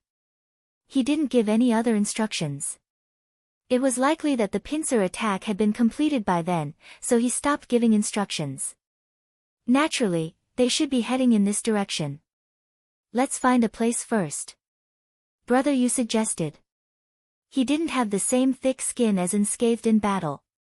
At this time, the apple vinegar continued to attract a lot of attention. Unscathed in battle welcomed these gazes proudly as if he was showing off his spoils of war. Brother Yu, on the other hand, felt very awkward among the onlookers. Apple vinegar was dragged into a secluded street with no one around. With a wave of his hand, he was thrown into a corner. There was no way out here. Even if apple vinegar sat quietly and waited for his HP to recover, he still couldn't think of a way to escape. He had already guessed who the people in front of him were. He had also understood the situation of the child elite group. "Oh. You've caught apple vinegar." The Han family young master's voice finally rang out. He had received Brother Yu's guidance and had come to this place to meet up with everyone. "This cleric is their leader, Han family young master." "Damn, is he a ladyboy?" Apple vinegar was shocked. The information he had gathered only said that the cleric, Han family young master, was the leader of the child elite group and was very skilled. Apart from that, nothing else was mentioned. The Han family young master slowly walked over and sized up apple vinegar. After casting an appraisal spell, he nodded. "Level 40, what a good level, it's all thanks to the foundation laid down by Qianli." Brother Yu laughed. "How about it, do you want to drop this level?" The Han family young master asked apple vinegar. Apple vinegar didn't reply. The Han family young master turned his head to look at the people beside him. "If you drop this level, you'll lose a lot, right? You'll be wasting your class." Unscathed in battle said. "I heard that someone even joined a faction. It seems like he'll disappear because he drops a level." Brother Yu said. "After becoming an assassin, the assassin's exclusive skills will also disappear. For example, something like that." Yutian Shinming said. "Leveling a level 40 skill is also a waste." "How pitiful." Unscathed in battle said. "If it was me, I'd rather kill myself than drop this level 40. Yutian Shinming said. "That's what you think. From the looks of it, the man in front of us doesn't seem to care about this level." The Han family young master had been paying attention to apple vinegar's expression. Their discussion made his face reveal a slightly regretful expression. He clearly didn't want to drop a level, but he didn't show any signs of fear. He clearly understood that the Han family young master and the others were threatening him, but he wasn't prepared to compromise. Actually, as long as you answer a few of our questions, we won't be interested in you. Han family young master said. Apple Vinegar still kept his mouth shut. I knew it, this kind of method doesn't work well in the game. Han family young master said regretfully. Life in the game wasn't worth much, so it was easy to show one's integrity in the face of threats. Although Apple Vinegar's life was a valuable level 40, it was a pity that his integrity was also a bit stronger. Your boss is an idiot, what's the point of protecting him? Yutian Xinming said. I'm just doing what I'm happy about, what does he have to do with me? Apple Vinegar suddenly said. What a man. Looks like you really aren't going to sell some information to save your life. Han family young master said. Apple Vinegar started to play silent again. Then we can only respect the rules of the game. Kill him, kill him. Han family young master waved his hand. Unscathed in battle raised his blade, and Apple Vinegar, who didn't have much life left, immediately turned into a white light and disappeared. Unscathed in battle and Yutian Xinming stared at the ground with their eyes wide open. The ground was very clean. The two were regretful. Damn, he didn't even drop an equipment. What a waste of time. Unscathed in battle sighed. Waste of time. He's someone who enjoys PvP and has experienced over 1,600 PvP battles. Do you think someone like him would be afraid of death? Han family young master said. So you already knew that he wouldn't speak? Unscathed in battle asked. Of course. Han family young master said. Then what's the point of all this? Unscathed in battle said. Who's the one who did all this? Did I say I was going to capture him alive for questioning? Han family young master asked. The three of them looked at each other. Thinking back to Han family young master's previous order, it was indeed a coordinate guide. In the end, he just said, pincer attack, and then disappeared. Brother Yu and Yutian Xinming looked at Unscathed in battle. Unscathed in battle immediately asked back, then why did you come over? Brother Yu called me over. Han family young master said. Unscathed in battle and Yutian Xinming looked at Brother Yu. Weren't you going to come over? Brother Yu said vaguely. I was having a good time drinking at the bar when you suddenly told me your coordinates and told me to come over. I thought you guys found something big. So that's what it was about. Han family young master said. Brother Yu was extremely ashamed. He realized that he had been thinking too much. But you clearly asked a lot too. Yutian Xinming said. Just now, Han family young master had threatened Apple Vinegar the moment he arrived. I just wanted you guys to clearly see that this method won't work on him. Han family young master said. TSK, seriously. The three of them didn't say it out loud, but they were all muttering in their hearts. Then our mission this time was actually just to get rid of Apple Vinegar. Unscathed in battle asked. Then what other experts do you have in mind? Han family young master asked. Unscathed in battle didn't know. He was just used to thinking that Han family young master wouldn't assign such a simple and direct mission. There must be some deeper meaning and follow-up arrangements. He didn't expect it to be so simple and direct this time. There's nothing else. Unscathed in battle didn't give up. Therefore, he saw the most familiar look on Han family young master's face. It was a look that said he was looking at an idiot. Then, he saw him turn around and leave. Impossible, this guy must have some other plan. He's not telling us. This is too despicable. Unscathed in battle said to Brother Yu and Yutian Xinming. That must be it. The two nodded heavily. That's one. Han family young master thought to himself as he walked. I'd like to see how many helpers you can lure. I'll get rid of them one by one for you. Let's see what you can do with your stomach full of information. Ha ha ha ha ha.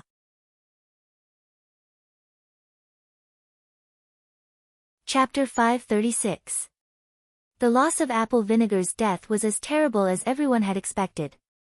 The assassin profession was gone, the faction that could only be joined after the profession was gone, the assassin's skill, shadow feat, that was learned after joining the faction was gone, and the state's skill, assassin's acuity, that improved one's combat ability after advancing to the assassin profession was naturally gone.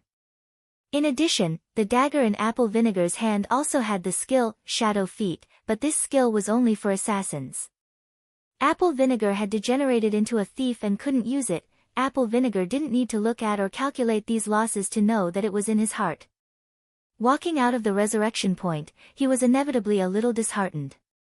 Without this level, he knew that he wouldn't have the slightest chance of winning against an expert like Sword Demon. Soon, he made the same move as Sword Demon. He strode forward with his head held high, facing the falling leaves that filled the sky, and plunged into the depths of the dense forest of Forest Shade City. Mission: Farming monsters. The two most common ways to gain EXP in the parallel world. In comparison, more people preferred the former. At least it was rich in variety, not like farming monsters where they just stayed in a circle to kill monsters. As for experts like Sword Demon, they used the method of farming monsters more. With skills and equipment, their efficiency in farming monsters was higher than the average player. Mission: only when they were interested in the unique rewards of certain missions, or when they were really sick of farming monsters, perhaps they would use this method to relieve themselves. Finally, in the evening, the culprit of all events, the legendary balance breaker Qianli, logged into the game. The system was fair, and this message was quickly conveyed to both parties online: your friend Qianli logged in. Gu Fei, who had been offline for a day, didn't know that so many things had happened while he was offline. When he entered the game, his thoughts were still stuck on the misunderstanding and awkwardness of Water Depth, Water Breaking Arrow, and the others. He was still thinking about how to deal with this matter, but as soon as he stepped into the game, the news had already swept in like a storm. Everyone in the channel and private chat was making a ruckus. What happened? Gu Fei asked. Everyone was talking at once, but Gu Fei finally understood the gist of the matter. Our preliminary conclusion is that even if this person isn't from the game company, he should have a great relationship with them. He has a lot of game information that players don't know about, and this is his most powerful weapon. I've already reported this situation to the online GM in the game's complaints section, but I haven't received any response yet, brother, you concluded. Hongchen Xiao. Gu Fei asked. What? No one understood. The priest you're talking about, is his name Hongchen Xiao? Gu Fei said. Ah. Do you know him? I do know someone who claims to be from the gaming company. His ID is Hongchen Xiao. He's a priest, right? Gu Fei recalled. The last time he met Yi Xiaowu was a long time ago. At that time, Gu Fei's gaming expertise wasn't as good as it was now. He didn't know how to use appraisal skills, and he didn't have much of an idea of players' equipment. Relying on the knowledge he had now, Gu Fei felt that Yi Xiaowu's equipment was indeed a priest's robe. Wait, this name sounds familiar. Brother Yu suddenly remembered and quickly started to look through his log. He quickly found this name. A long time ago, this was the name that was ahead of Qianli on the leveling efficiency leaderboard. No wonder. Now that he was so familiar with Gu Fei, Brother Yu knew that Gu Fei was terrifyingly efficient when it came to killing monsters. He was even stronger than Gu Fei, and he was also a priest. Brother Yu had always wondered who this ID was. It turned out to be someone from the gaming company. Needless to say, with his familiarity with the information, he could easily find the fastest and most reasonable leveling route. Hey, you're online. Let me ask. Gu Fei suddenly threw out such a message. Everyone was shocked. Fuck, these two are good friends. Long time no see. What's going on? Gu Fei was simple and direct. He greeted and asked questions at the same time. I guess your friend has already told you that your existence has caused damage to the game's balance. I have to stop it, Yi Xiaowu replied. Then what does deleting my account have to do with Sword Demon and the others? Gu Fei, of course, already knew that Sword Demon had dropped another level because of this. This undoubtedly hit Yi Xiaowu's sore spot. If he could make the decision, he would have deleted Gu Fei a long time ago. Why would he be in such dire straits that he even lost his job? Because of this, Yi Xiaowu was even more determined to get rid of Gu Fei. He did not hesitate to abandon the self-discipline that he was so proud of. Because of this, I'm no longer a game worker. Yi Xiaowu often said this to himself in his heart. He chose to quit his job because he felt that his identity as a game worker had become an obstacle to him holding back Gu Fei. He abandoned this identity. For him, it was like removing a shackle. Yi Xiaowu thought a little too much for a moment and forgot to reply to Gu Fei's message. Gu Fei waited impatiently and sent another message. Yi Xiaowu opened it and saw a string of numbers. What? Yi Xiaowu was a little confused. My coordinates. Find me directly. Gu Fei said. Fuck, you rookie. Yi Xiaowu was speechless. Don't you use a comma to separate the coordinates? The long string of numbers was like a phone number. I know you're strong, Yi Xiaowu replied. In a one-on-one PK, no one has the confidence to beat you. It doesn't matter. Send 10, 20, or even more. Gu Fei said. Yi Xiaowu really wanted to curse. Look, how arrogant. How could such an unbalanced thing not be harmonious? Thinking of this, Yi Xiaowu fiercely closed the chat window with Gu Fei. He had his own plans on how to be harmonious. Was he going to listen to him? In fact, in a contest with an ordinary player like Sword Demon, Yi Xiaowu could play a big role through his understanding of skills. But this skill was completely useless against Gu Fei. Although Gu Fei also used skills from the game, the methods he used were unconventional. The ingenuity of his methods had already surpassed the thinking of game designers. For example, double flame flash combined with stepping, turning, and swinging arms to make it like whirlwind slash. Yi Xiaowu's mind never had this kind of concept. How could he expose the flaws in Gu Fei's skills like he did with Sword Demon's Fog Strike? Gu Fei's strength was his greatest advantage in martial arts, not anything else. Yi Xiaowu's advantage was his understanding of all aspects of the game. As for martial arts, his understanding was zero. So for now, he really didn't dare to compete with Gu Fei in such a vulgar way. To use a common saying, to deal with Gu Fei, he could only use his wits, not his strength. Yi Xiaowu thought about these issues. He ignored a few more messages from Gu Fei. Right now, his headache was the matter of apple vinegar's level dropping. No one understood the huge gap between level 39 and 40 better than Yi Xiaowu. Apple vinegar could only temporarily retreat to the front lines. Although they weakened Sword Demon by a level, their side lost an even more important combat force. On this side, Gu Fei called out a few more messages, but Yi Xiaowu didn't reply. He resentfully said to the elite group, "Ignore me." "Are you, friends?" everyone asked in surprise. "Yes, we've met a few times before," Gu Fei said. "What's his background?" "I heard him say that he's from the game company," Gu Fei said. How could someone from the game company play the game? Everyone couldn't understand. Could it be that the parallel world is really so innovative? Feeling that Qianli is unbalanced, he didn't delete his account, but instead sent someone to fight with him. Yutian Xinming had a wild imagination. Idiot. This time, it wasn't just the Han family young master who collectively looked down on him. The problem is, why would he look for you guys if he was looking for me? Gu Fei was quite angry about this. Not to mention that it was the most honest and down-to-earth Sword Demon who was implicated. If he caused the Han family young master to drop a level, then it was more likely that everyone would collectively laugh at him. Didn't he tell you that it's because of your unbalance that it caused a chain reaction, so we're also unbalanced because of you? Han family young master said. What nonsense. Gu Fei said.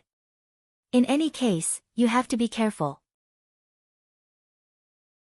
It looks like this guy is really going to bother you. Brother, you said. Gu Fei was silent for a long time before finally saying, you guys should be the ones who should be more careful, right? Collective tears. The most hurtful thing was always this kind of truth. Although the opponent's main target was Gu Fei, since he said that he wanted to deal with them as well, then they were indeed more dangerous than Gu Fei. After all, their strengths weren't on the same level. Brother Yu was already starting to get nervous. He really didn't have much confidence in fighting, so he immediately suggested, why don't we all try to move around together for now? Normally, with how big the game map is, it's not that easy to find a person. But those guys might have some special methods.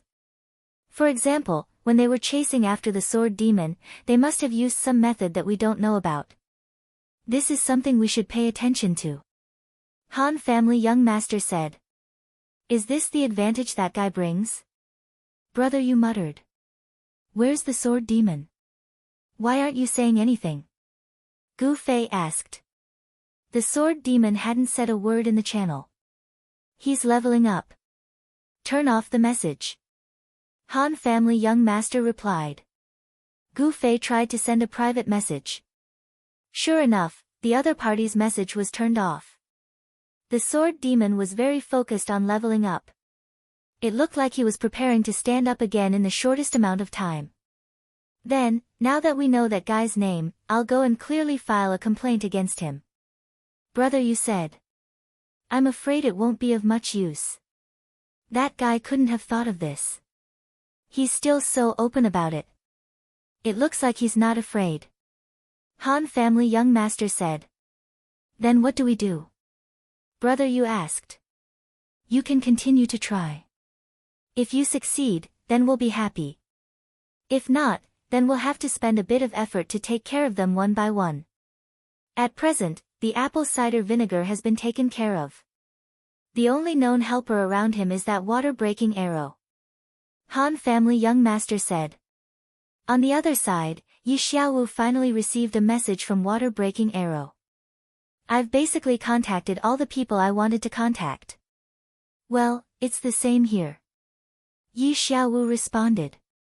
Butterfly not, after a week of killing, it's the weekend. Everyone needs to rest. Characters in novels also have human rights.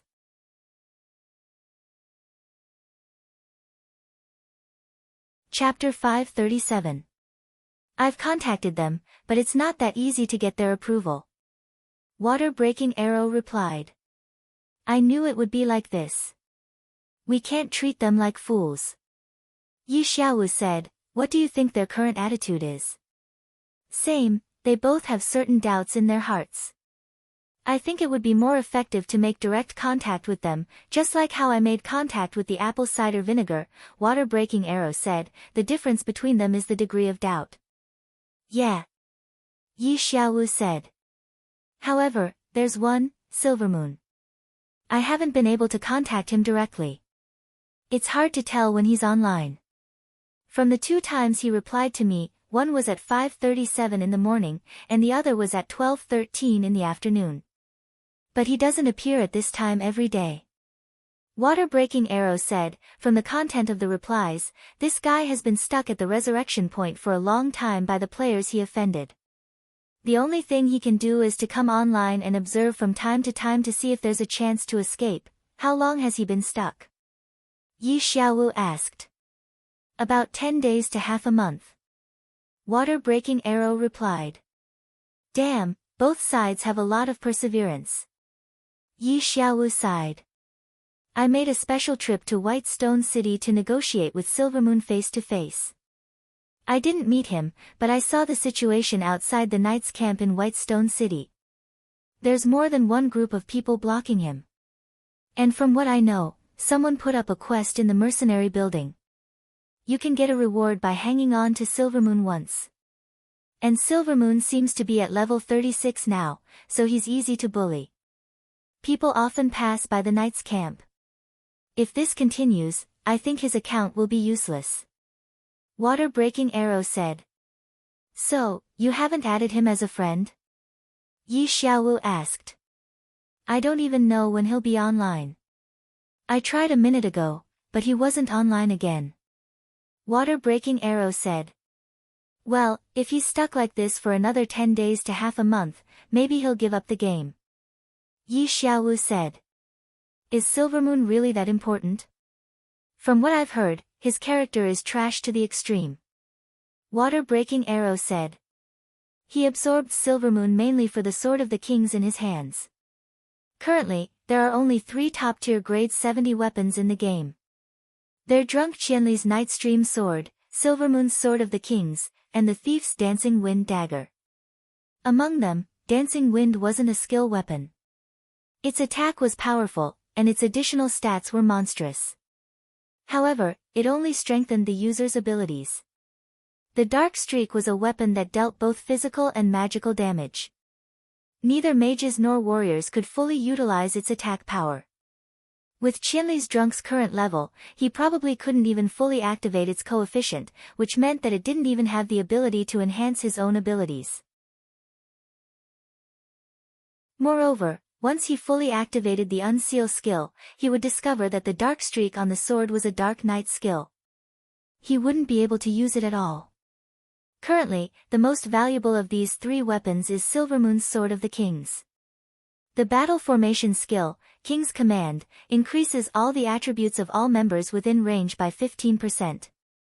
Whether it's a solo or a group battle, it's extremely valuable. If we can get this, it'll be of great help to us no matter how we look at it. Yi Xiaowu said. But this person has caused quite a bit of trouble. Water-breaking arrow sighed. Looks like we'll have to put in some effort. Yi Xiaowu nodded. How's the situation with the people you've contacted?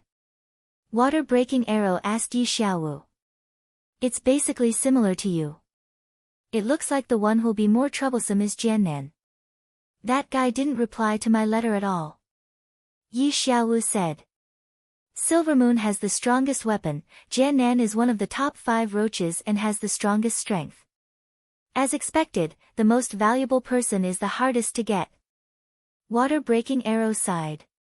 Hee, let's take it slow. Yi Xiaowu didn't show too much anxiety. I'll go to Baishur City myself and take a look at this Silvermoon situation. Then I'll continue to stay in Shady Forest City with Water Depth and the others. Water-breaking arrow replied.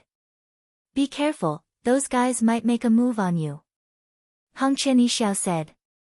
Qianli's skills are indeed terrifying. But if it's in the woods, even if I can't beat him, I believe I can still escape. What's more, because of water depth, those guys should have some scruples. Water-breaking arrow said. Gu Fei, Sword Demon, and the others didn't do anything to clarify Water-breaking arrow's misunderstanding. However, Water Depth had already greeted Water-breaking arrow on their behalf. Water-breaking arrow also knew that the 2 people's previous actions were actually a misunderstanding. Originally, they could have let bygones be bygones, but who knew that the 2 suddenly had such a hostile relationship? Coupled with the previous matter, the messy cause and effect relationship was entangled. It was simply a mess. Water-breaking arrow felt a headache just thinking about it. How would those guys deal with it? The shady forest looked the quietest, but it was actually the busiest place. Especially during the peak hours at night, most of the players in Shady Forest City were buried in the forest. There were people of all levels. Farming monsters, completing quests, and even having an online relationship. This was a good choice. In the territory of the Extreme Frost Guild, Water Depth was in a good mood and wandering around. The misunderstanding between him and his friend had been resolved, and he had also reconciled with Lu Ku. Although he had been teased by the young master of the Han family early in the morning, it had only slightly dampened his good mood. At this moment, he could still happily chat with his gang members.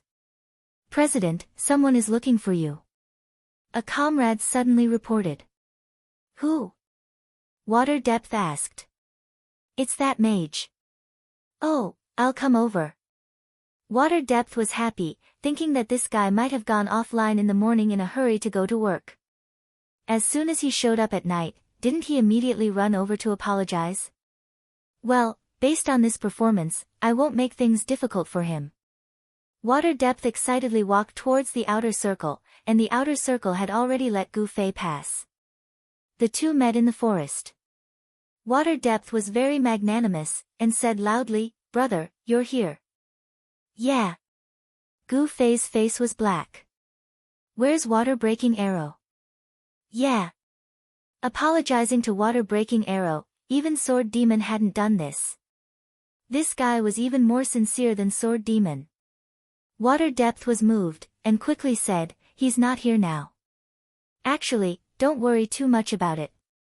It's just a misunderstanding. It's fine as long as it's over. We're all good brothers, it's no big deal." "What are you talking about?" Gu Fei frowned. "Ha, brother, you're too serious. Actually, I'm very casual and easy to talk to. It's fine, it's fine. I've already forgiven you," Water Depth said. Gu Fei looked at Water Depth like he was looking at a monster. "Forgiven me? What are you talking about?" "I'm talking about the things you and Sword Demon did before. Don't worry, it's just a misunderstanding." "I already know," Water Depth said. "Oh, that thing." Gu Fei remembered this when he first came online, but after he came online and found out that so many things had happened, he had already forgotten about it. At this time, Water Depth suddenly brought it up again. Gu Fei temporarily returned to the past, and hurriedly apologized, "I'm really sorry, it was a misunderstanding." "Ha, I said it's fine." Water Depth vigorously patted Gu Fei's shoulder. "Yeah, then, what about Water Breaking Arrow?" Gu Fei said. "You don't need to be so serious. Old Duan won't mind. I'll help you call for him later," Water Depth said heroically. "No, I'm looking for him for something else," Gu Fei said. "What is it?" Water Depth asked casually. "Kill him." "What?" Water Depth's eyeballs almost fell to the ground. "Don't worry, this time it's definitely not a misunderstanding." Gu Fei vigorously patted Water Depth's shoulder. Wait a minute. What the hell are you guys up to this time?" Water Depth said. "This time it has nothing to do with you, it's completely a personal grudge," Gu Fei said. "What's going on?" Water Depth was depressed. How many more days could these good days last? He just thought that everything was over, and now he was causing trouble again. Water Breaking Arrow and his other friend have some conflicts with me. Of course it has nothing to do with you, so you don't need to worry too much about it," Gu Fei said. "Don't worry too much." Water Depth was depressed. "What are you saying? They're all my brothers, how can I not care? Can't we just sit down and talk about it? If you guys are free, then you guys talk. I'm in a hurry." Gu Fei patted Water Depth and asked, "Water Breaking Arrow still hasn't arrived?" Water Depth blankly shook his head. At this moment, his brain wasn't enough. "Then I'll wait for him here." Gu Fei pulled out his sword and stabbed it into the ground. A flash of light flashed past Water Depth's eyes. "I say, what's going on? Can you tell me?" Water Depth asked. Like this. Gu Fei roughly explained. "So you're saying that old Duan came to help us because we lost the guild confrontation quest, so now he's giving us compensation?" Water Depth asked. "Right, to help you guys become stronger and then win that whatever battle later," Gu Fei said. "And the reason why we'll get compensation is because you're too strong, so strong that you can't beat us. So we shouldn't lose, so we should get compensation?" Water Depth asked. "That seems to be the case. What kind of nonsense is this?" Water Depth was in a daze. "That's what everyone says." Gu Fei nodded. Everyone couldn't understand Yi Xiaowu's bunch of theories. If he says compensation, then it's compensation. "Did he ask me?" Water Depth was indignant. "Who said it wasn't?" Gu Fei said. And he means that the problem is all on you. Then wouldn't it be over if he just harmonized with you? Why bother us? Water Depth said. I find it strange too. Gu Fei said. What's the name of the person you're talking about? Water Depth asked. Hongchen Yixiao. Gu Fei replied. That's strange. I have to ask old Duan. Water Depth said. Well, it's best to call him over. I'll talk to him after you're done. Gu Fei said. Water Depth glanced at Gu Fei's sword that was stabbed into the ground. Are you going to communicate with him through words? Of course. Gu Fei nodded and clenched his fists. It's just body language. Butterfly knot, like this, like this, like this.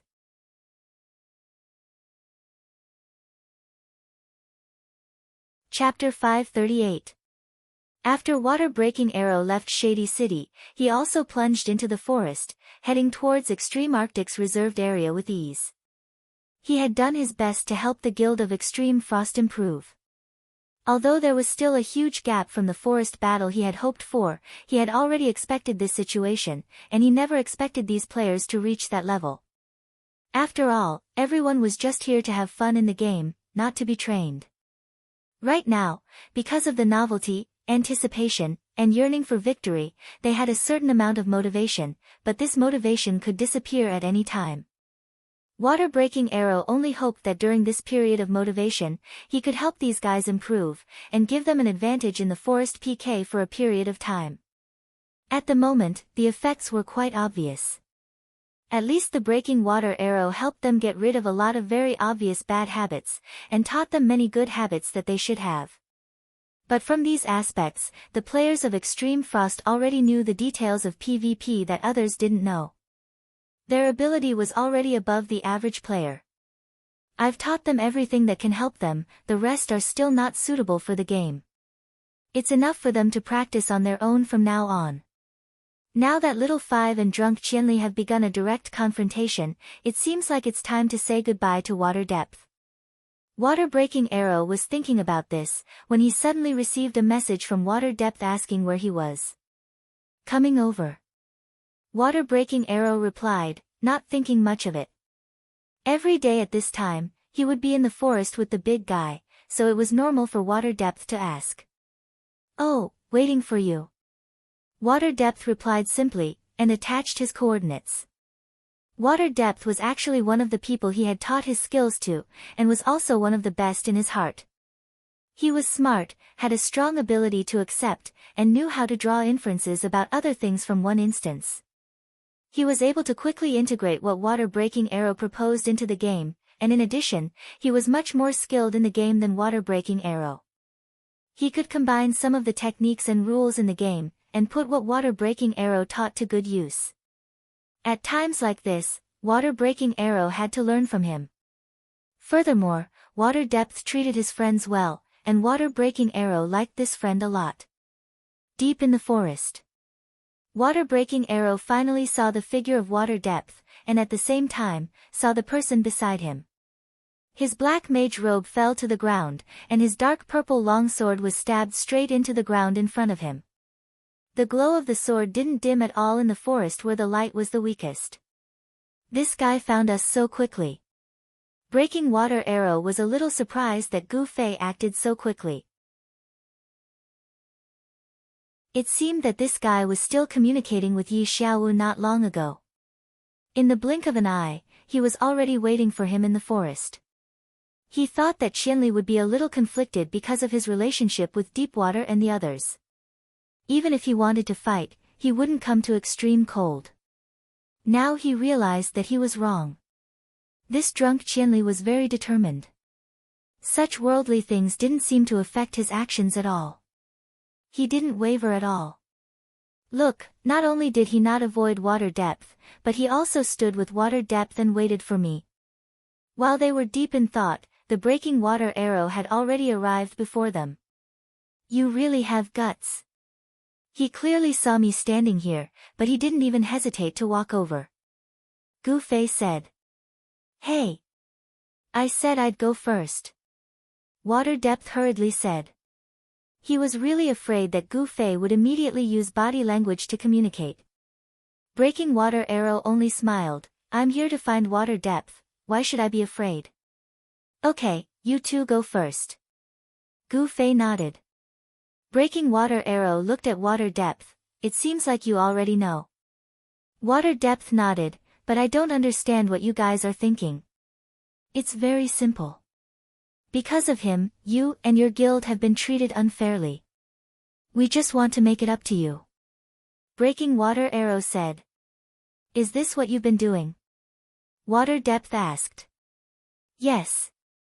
Water Breaking Arrow nodded. Even though it's only a few techniques, and I can't guarantee that with these, you'll definitely be able to obtain the final victory in the battle for the main city. But at the very least, your PK level in the forest has greatly improved. I'm sure you've seen this point clearly. Water Breaking Arrow said. Water Depth nodded, that's right, you've helped us a lot. Moreover, this help, unless it's you, normal people can't provide it. Breaking Water Arrow only smiled. But Water Depth suddenly changed the topic, even though it's with good intentions. Have you guys ever thought that others might refuse your good intentions? You'll refuse? Breaking Water Arrow didn't understand. No. Depth said, but, you guys haven't even asked us. Even if we asked, you wouldn't refuse. Breaking Water Arrow said. But at least I have the right to choose. I don't need this kind of forced will. In reality, there are already too many things I can't do. Right now, it's just a game. I insist on absolute freedom. I don't need other people to make decisions for me. Water Depth said. Wow, Water Depth, I didn't know you were this deep. Gu Fei was surprised. Of course, I'm a man of character. Water Depth replied. Gu Fei's hand twitched. He almost communicated with Water Depth through body language. Breaking Water Arrow fell into silence. After a while, he looked at Water Depth and said, then I'm really sorry. If there's a next time, I'll remember to ask you for your choice. As for this time, I came here today to say goodbye to you. I think my help to you guys is almost over. Thank you for your help, although you didn't ask me if I needed it, then, take care in the future. Breaking Water Arrow said. I will. As for you, take care now. Water Depth nodded and glanced at Gu Fei. It's your turn. Where's Hongchen Yixiao? Gu Fei never procrastinated. When it was his turn, he immediately went straight to the point. Then you should ask him. Breaking Water Arrow smiled. As someone who had fought with Gu Fei before, he was still so calm when facing him again. Breaking Water Arrow was the first person Gu Fei had met so far. Even someone like 100 Lives strategist would have a shadow after fighting with Gu Fei. Because even though they were both kung fu experts, Gu Fei gave these people the same shock, and the shock was even deeper. That was a huge and frightening gap that only they, the experts, could understand. As for ordinary players who were not experts, they would often think of leveling up, strengthening equipment, and honing their skills to take revenge. But look at the Encyclopedia of Classics.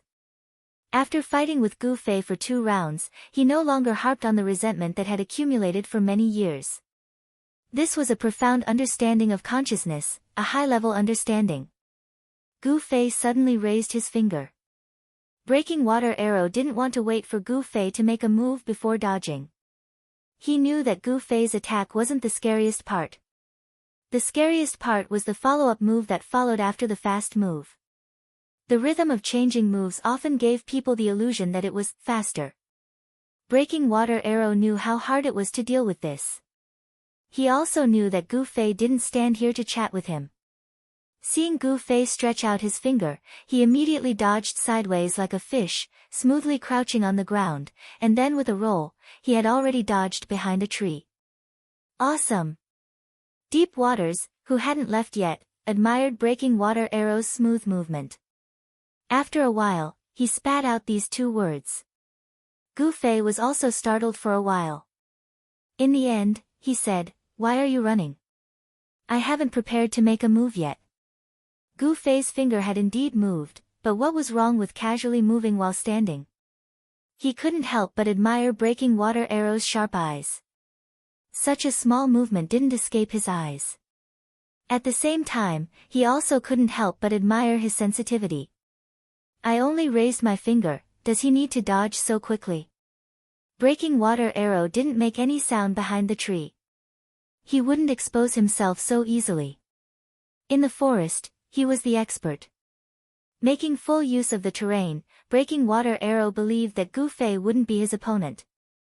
Come out, I know you're behind me.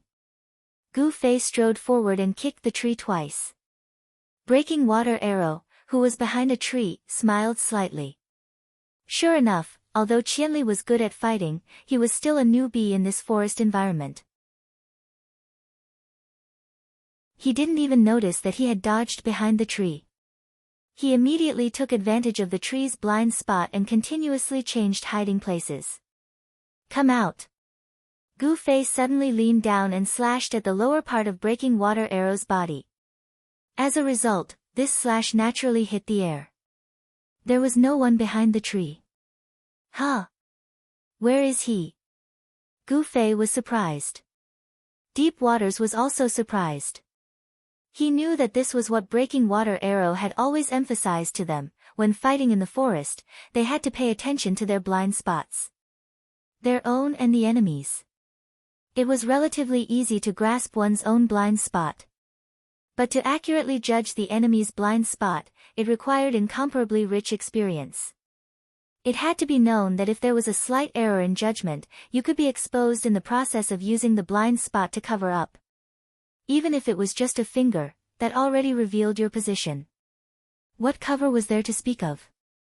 Breaking Water Arrow hiding behind the tree, Deep Waters predicted that he wouldn't really hide behind the tree.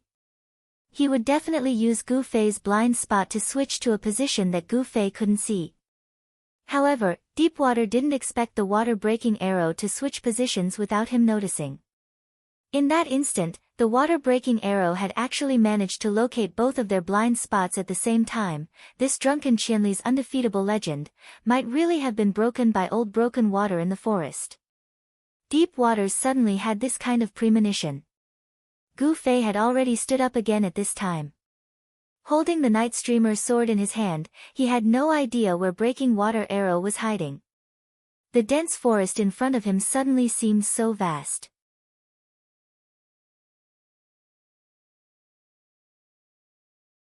Chapter 539. Gu Fei focused on his left and right. He didn't discover anything, nor did he feel any killing intent. But this didn't mean that water-breaking arrow had already left or wasn't paying attention to him. Gu Fei knew that water-breaking arrow also had this knowledge. He knew that a professional like Gu Fei could rely on his senses to find a person's location. However, the range of his senses wasn't very large. No matter what, it couldn't be compared to the shooting range of a sharpshooter. Water-breaking arrow could completely hide in a place where Gu Fei couldn't sense his position and quietly observe him. Helpless, Gu Fei could only focus his attention on his ears. He hoped to be able to hear the slight sound that water-breaking arrow made as he walked. The ground in the forest was covered with broken branches and leaves. It wasn't easy to hide the sound of footsteps. Idiot, over here. A sudden roar startled Gu Fei. Although water-breaking arrow was an enemy, he wasn't the kind of guy who would spout vulgarities.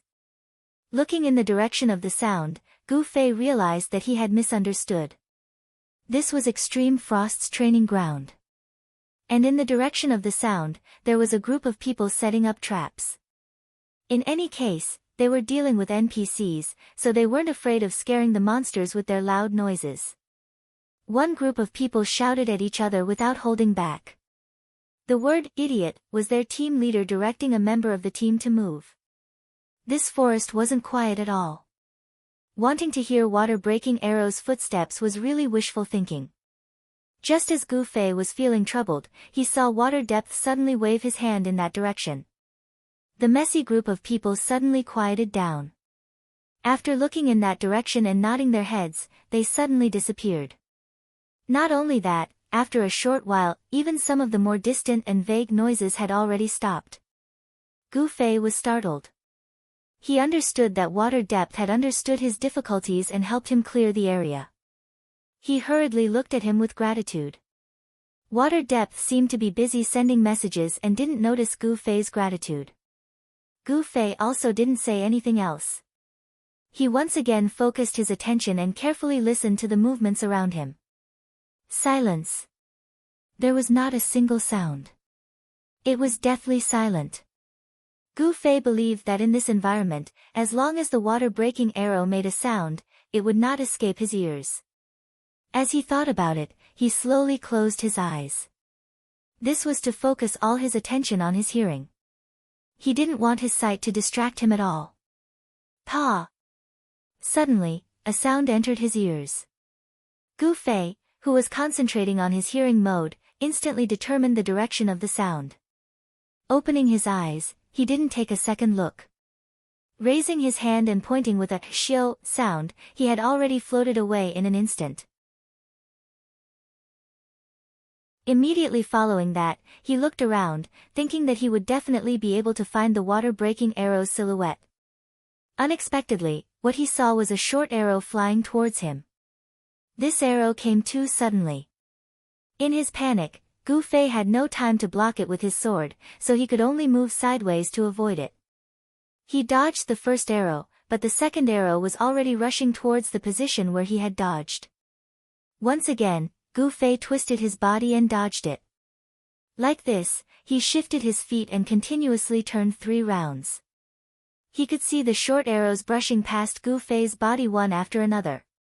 Pooh! The 4th arrow. In the end, Gu Fei still wasn't able to continue dodging. In the path where he was turning, a tree suddenly appeared to block his way. If he continued to turn, he would only crash into the tree. This sudden interception broke Gu Fei's rhythm. However, the opponent's shooting rhythm was still so stable. There was no doubt that this arrow would hit its target. Gu Fei, who was hit by the arrow, took advantage of the momentum and flipped backwards. Both of his feet were still firmly planted on the ground. Immediately after, an arrow flew past Gu Fei's face. Gu Fei used one hand to push off the ground, and his body bounced back like a spring. Taking advantage of the momentum, he once again turned in the opposite direction. As a result, the opponent's attack suddenly stopped. Gu Fei didn't dare to relax. He quickly took a step forward and hid behind the tree. The injury from the arrow just now wasn't light. Among the 5 consecutive arrows shot by Breaking Arrow, the 4th arrow was a sniper shot. Moreover, it was just in time to catch up with Gu Fei's rhythm. At this moment, it was destroyed by the tree, this guy. Hiding behind the tree, Gu Fei had already taken out a piece of bread and was eating it. In battle, he didn't actually want to replenish his mana, but instead wanted to replenish his health. This was also the first time in Gu Fei's PK career. He discovered that Breaking Arrow really couldn't be underestimated.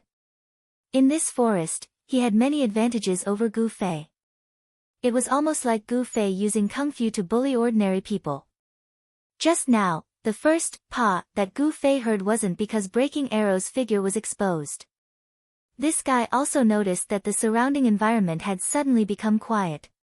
He immediately used this method to test the waters and lead Gu Fei to the most advantageous position for his attack. The first "pa" was because Breaking Arrow deliberately shot the arrow into the tree. And after that, with Gu Fei's continuous dodging methods, Gu Fei believed that Breaking Arrow wasn't an immortal. Even this was within his expectations. But when Gu Fei's rhythm was disrupted while he was dodging, he immediately seized the opportunity to deliver a sniper shot. This ability to seize opportunities was truly worthy of praise. In Gu Fei's Kung Fu terms, at that moment, Gu Fei accidentally revealed a flaw, and the water-breaking arrow immediately seized this flaw. Unfortunately, his attack power was limited.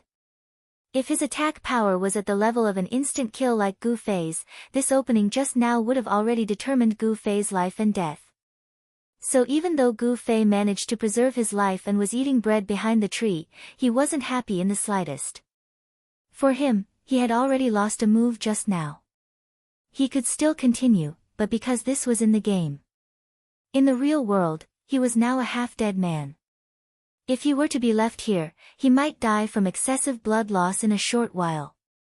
What a pity. Breaking Arrow, who was hiding somewhere, felt that it was a pity that he wasn't able to kill Gu Fei. He had already done everything he could. The fourth arrow was a sniper shot and the fifth arrow was a powerful strike. Unfortunately, Gu Fei's reaction speed was too fast. Under these circumstances, he was still able to dodge the fifth arrow. And looking at his subsequent movements, even if Breaking Arrow had another arrow, he wouldn't be able to hit him. One arrow to lure the enemy, 5 arrows in a row, but still only one arrow hit. Too scary. Breaking Arrow discovered that even though he had the advantage, it wasn't that easy to take down Gu Fei. The key point was because this was the game. If it was in reality and he had a gun in his hand, Breaking Arrow sighed. He lightly pinched the quiver and filled it with arrows. Everything was done carefully and didn't make a single sound. At the same time, he continued to pay attention to Gu Fei's movements. He had to keep a distance from Gu Fei. Because he knew that when a warrior's martial arts reached a certain level, they could sense the location of people who were paying attention to them. He didn't expect that this Qianli had such a high level of martial arts at such a young age. He didn't know what his real name was, but he shouldn't be a nobody. What would this guy do next? From the previous attack, he should have known his approximate position. However, after he hid, he didn't look over here. Could it be that he didn't know? Impossible. With this kind of cultivation, he had shot a total of 5 arrows. It was ridiculous that he couldn't even detect this. He didn't move now because he was waiting for the cooldown of teleportation. That's right, he was preparing to suddenly move to this area like before to catch me off guard. Breaking Arrow nodded. He felt that this deduction wasn't wrong. If this was the case, then the situation was still under his control. As long as he had the initiative, if the first time didn't work, he would try the second time. If the second time didn't work, he would try the third time. Sooner or later, he would fall in this forest. Breaking Arrow thought of this and couldn't help but smile. But then, the smile froze on his face. Because he saw Gu Fei. He didn't show his face to observe like he did, nor did he suddenly teleport to this area like he expected. He just walked out from behind the tree, very simple and very normal. This action was out of Breaking Arrow's expectation. Attack? He asked himself. At this time, the position where Gu Fei appeared was very good. However, he appeared so casually. Naturally, he had nothing to fear. It seemed that he didn't care about his attack at all. Speaking of which, if he didn't choose a bad position and almost hit the tree, even if he used the sniper, it would be useless. There wasn't much time. In this moment of hesitation, Gu Fei immediately approached him. Should he attack or retreat? Breaking Arrow knew that he couldn't wait any longer. If Gu Fei got any closer, he could fall into his perception range at any time. At that time, no matter how deep he hid, he would be discovered as long as he looked at Gu Fei. Then, wouldn't it be fine if he didn't look at him? If he didn't have the confidence to attack, he would be exposed. If he retreated, with Gu Fei's sensitive ears, Breaking Arrow was also afraid of being exposed in this forest environment. In the end, he had this idea of continuing to hide. If he could hide, he would think that he wasn't here. If he was exposed, there was no difference between immediately moving or moving now. Breaking Arrow finally made up his mind. He stopped observing Gu Fei and retracted his gaze. With his back facing the direction where Gu Fei came from, he carefully hid behind the tree. Watching the battle from the side, Deepwater was amazed at Gu Fei's skill in dodging the arrows. At this time, he was also very surprised at his rash action of walking out from behind the tree. From Deepwater's point of view, fighting in the forest was all about keeping the enemy in the open and hiding in the dark. Whoever was exposed first would lose. This was the style that Deepwater was used to. If it wasn't for the fact that he knew that Gu Fei was a powerful expert, Shui would have long since given him the word idiot. But this method was used by Gu Fei after all, so Deepwater couldn't comment on it. When it came to fighting, this guy had a lot of experience. Just as Deepwater was about to continue watching the battle with a humble attitude, he saw Gu Fei wave the dark moonlight sword and yell, "Breaking arrow, come out and fight me to the death." Fuck. Deepwater swung his arm in Gu Fei's direction. So this was his tactic. Deepwater's face was full of tears. This was simply not putting his opponent in his eyes. Sure enough, this wasn't a method that just anyone could use. But the problem was that Gu Fei was clearly in a difficult situation when dodging the arrows. How could he come out so confidently in such a short time? He really was an expert.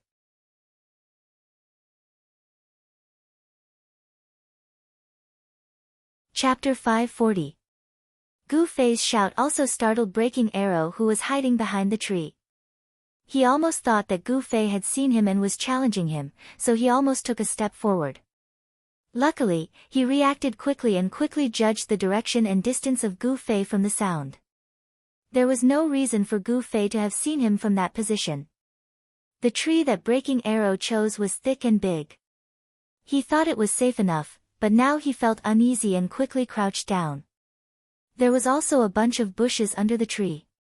Breaking Arrow crouched down, so even if Gu Fei walked next to the tree, he would have to pay special attention to find him. Don't forget that Breaking Arrow was wearing camouflage, which was suitable for hiding in this kind of environment. The sound of Gu Fei's footsteps was very clear. The dead leaves and branches on the ground were stepped on by him, which did not conform to the rules that Breaking Arrow believed in when fighting in the jungle. It looked powerful and arrogant, but this way of doing it would only make him die faster. Breaking Arrow muttered in his heart. Whether it was to increase his confidence, even he himself could not tell. The sound of footsteps suddenly stopped, and Breaking Arrow's heart tightened. Gu Fei stopped, which meant that he had found something, but his position should not have found him. Breaking Arrow's ability to recognize position by sound was not necessarily worse than Gu Fei's. Besides, he also had many skills that Gu Fei did not know. For example, he already knew the distance between Gu Fei's original position and his current position, and Gu Fei's footsteps were so loud, he could roughly judge where Gu Fei had moved to by silently counting Gu Fei's footsteps. No, he should not have found me, he is at least 20 meters away from my position. Breaking Arrow thought. Then why did he stop? Breaking Arrow really wanted to poke his head out to take a look, but he was afraid that he would be discovered. While he was hesitating, he suddenly felt the soles of his feet were hot. What's wrong? Breaking Arrow looked down and saw a bright red flame had already risen in the bushes. Fuck! Broken Arrow screamed in his heart. At this moment, he couldn't care less about being exposed. He frantically rolled and crawled to evade. In the end, his buttocks were still struck by the flames. With a chunk of his HP burned away, Broken Arrow escaped from the sea of fire. He immediately saw the figure of Gu Fei waiting a few meters away. I think you've forgotten that I'm a mage. Gu Fei strode forward and chased after him. Breaking Arrow really wanted to cry but had no tears. Indeed, his awareness of Gu Fei had completely stopped at that abnormal skill of slashing and killing. He had completely forgotten that being awesome was one thing, but Gu Fei's main occupation was still a mage. He was a mage who could attack from a long distance like him, and had a larger attack area than him. Moreover, he didn't need to see the target to be able to attack the target. Just now, Gu Fei had stopped in his tracks. Clearly, he had thrown a fire 3,000 layers flames into the thicket. Although he didn't know where the water-breaking arrow was, the fire immediately burned the water-breaking arrow out. Seeing the scene of Breaking Arrow jumping out from behind the tree with his butt on fire, Deepwater couldn't help but laugh. Although he didn't know where Breaking Arrow was, he had clearly seen Gu Fei's actions. He had clearly seen the entire process of Gu Fei's spell chant. At that moment, he had secretly wiped away a cold sweat and cried out in shame. Just like Breaking Arrow, he had completely forgotten that Gu Fei was actually also a mage. A mage who could use this kind of large area of effect spell to directly bombard the surroundings. Only now did he know that Gu Fei's actions weren't rash or disregarding his opponent. Rather, they had overlooked a fact. In fact, he was a mage. Lightning, descend. Seeing that Breaking Arrow had already been exposed, Gu Fei waved his sword and chanted. The moment the lightning flashed, the forest was illuminated as if it was daytime.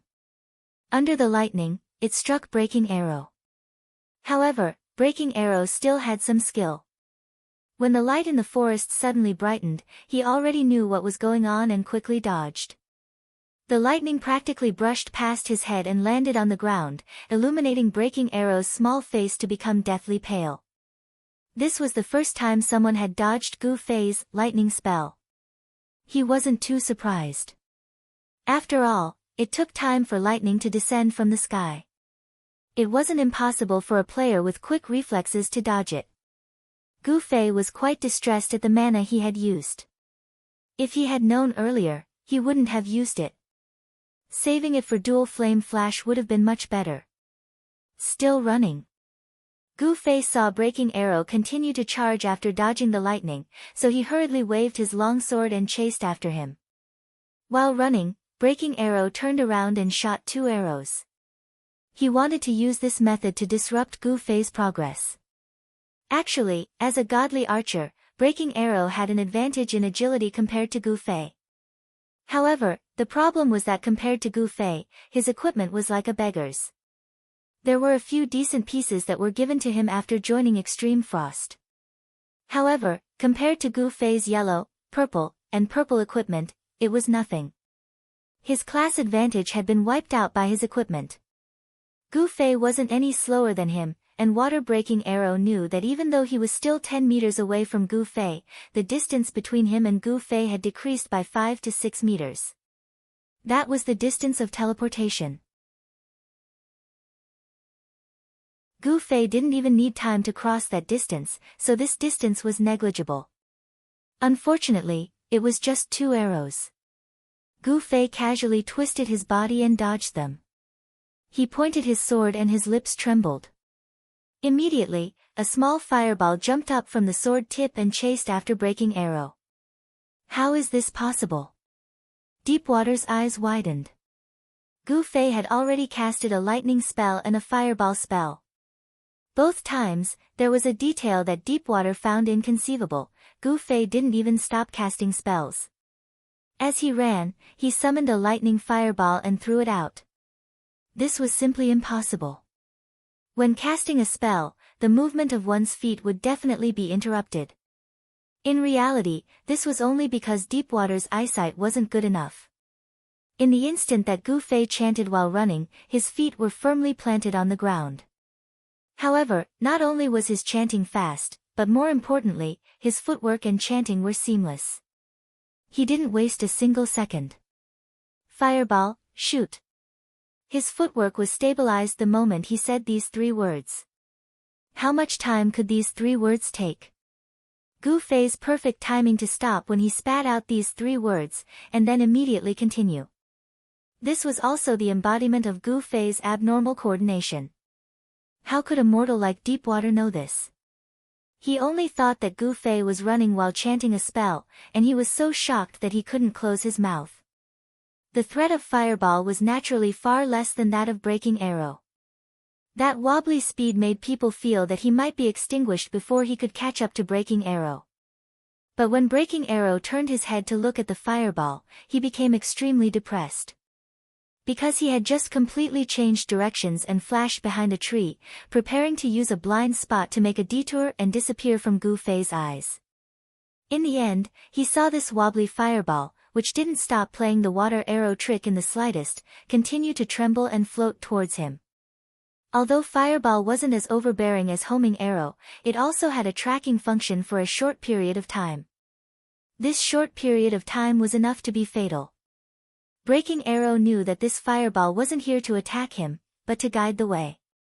He led Gu Fei precisely to the direction where he was hiding, and lit up the shortcut to the archer's shooting range.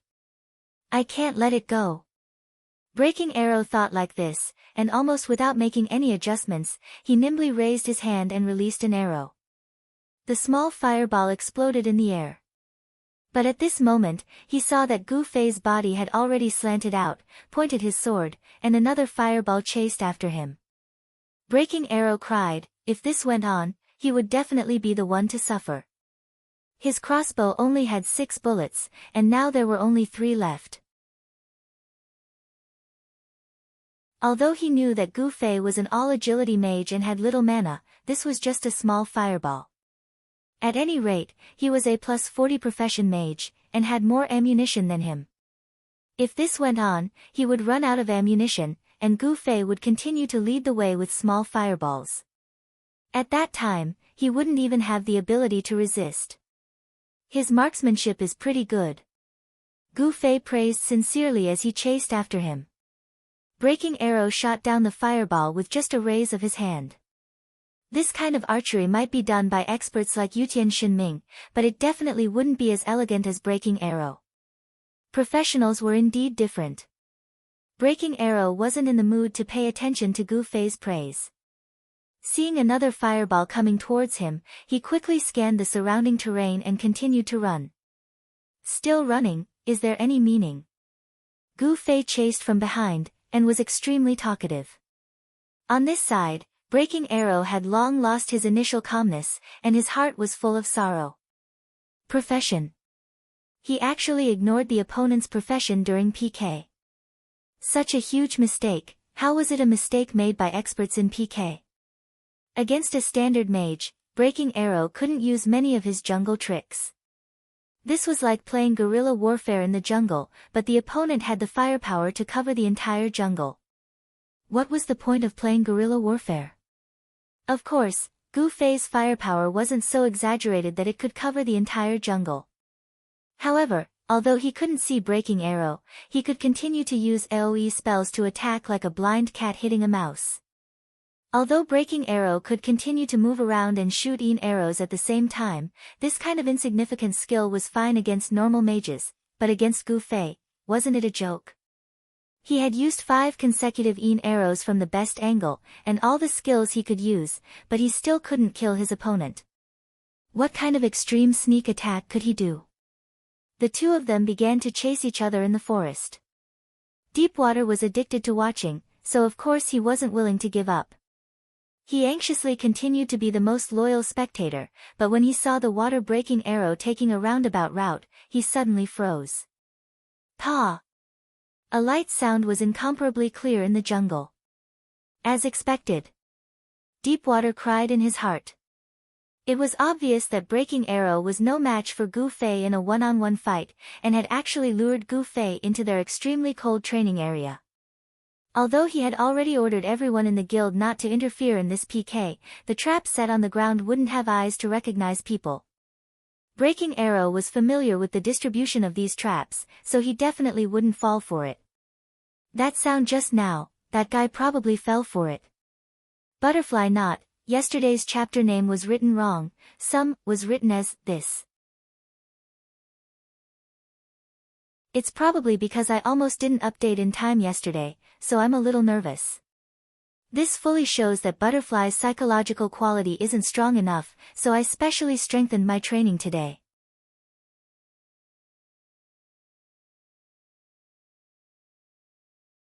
Chapter 541. Deepwater was wondering if Gu Fei had stepped into a trap, but he didn't expect the pa-pa sound of the trap activating to ring out continuously. Deepwater's vision was blocked at this time, so he quickly adjusted his steps and widened his vision. Finally, the scene behind a big tree appeared in front of him. Deepwater's mouth instantly opened wider and wider, and in the surrounding forest, more and more players from extreme coldness poked their heads out and stood up straight.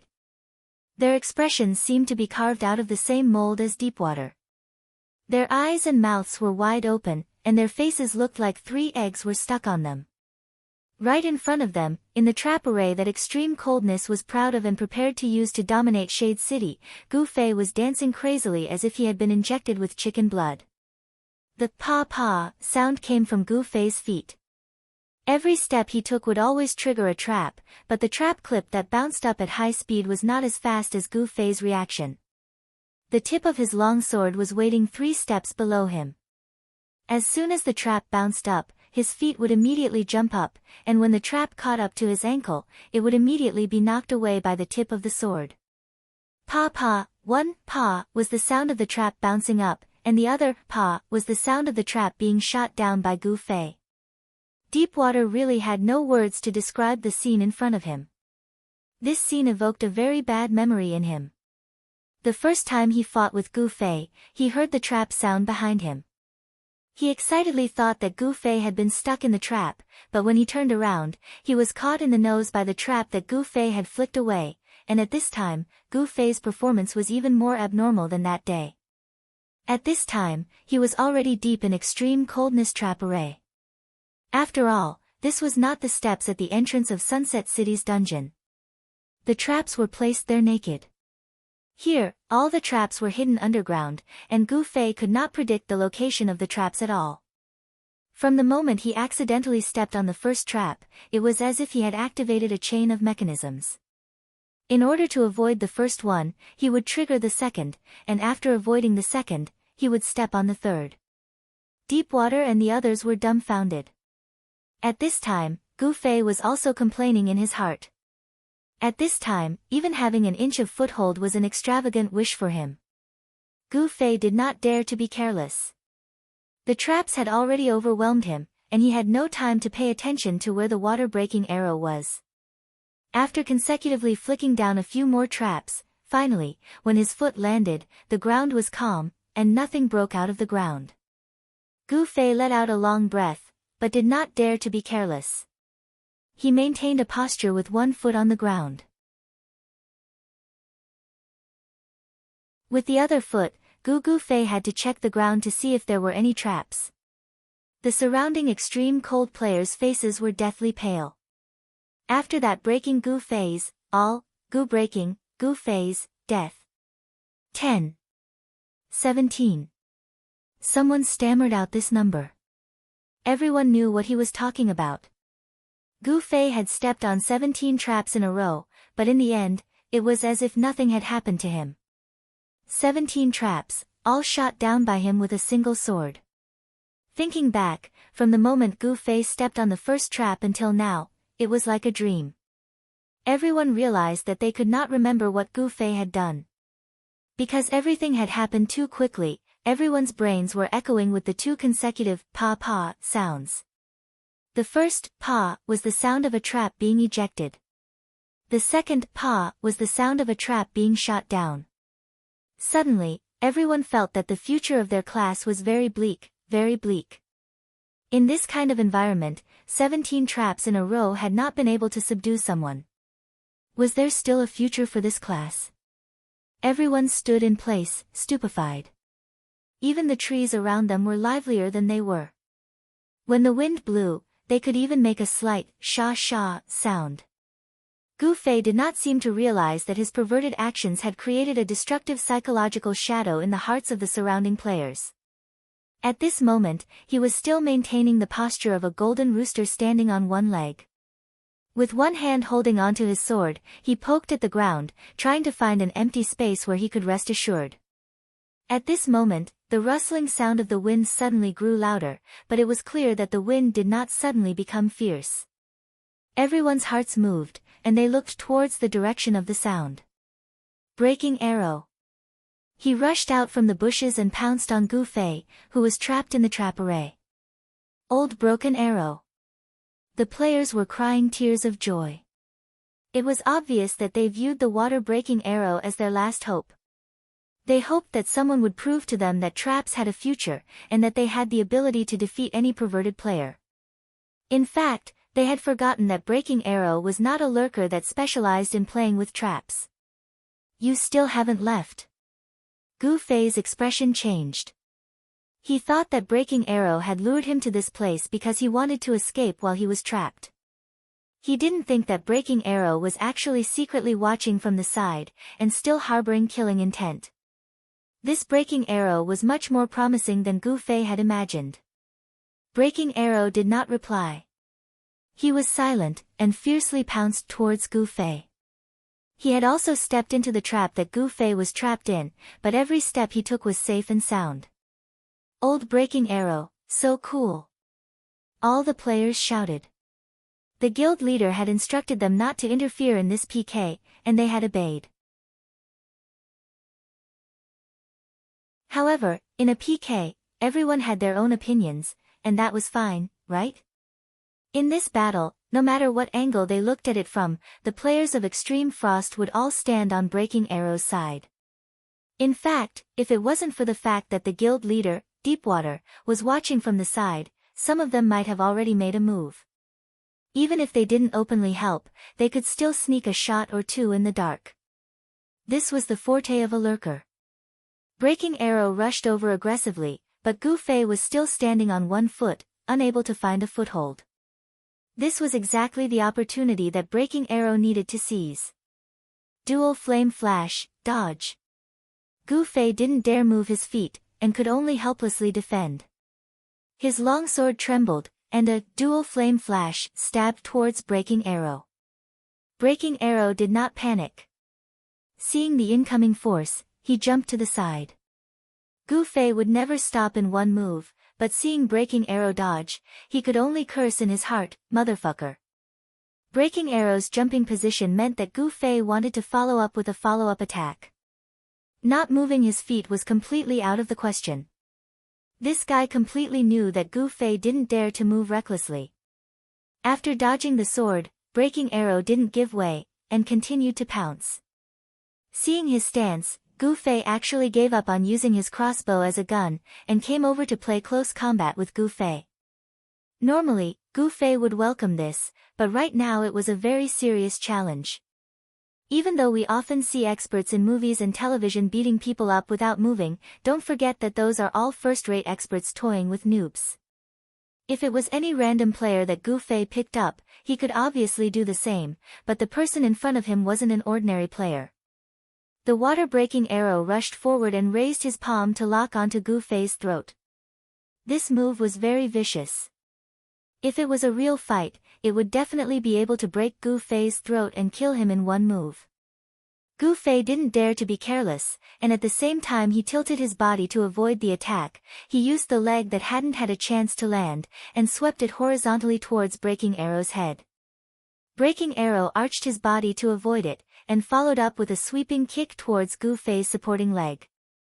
In the end, Gu Fei's leg was even faster. The foot that was sweeping towards his head suddenly changed direction, stepping down on the broken water archer's lowered head.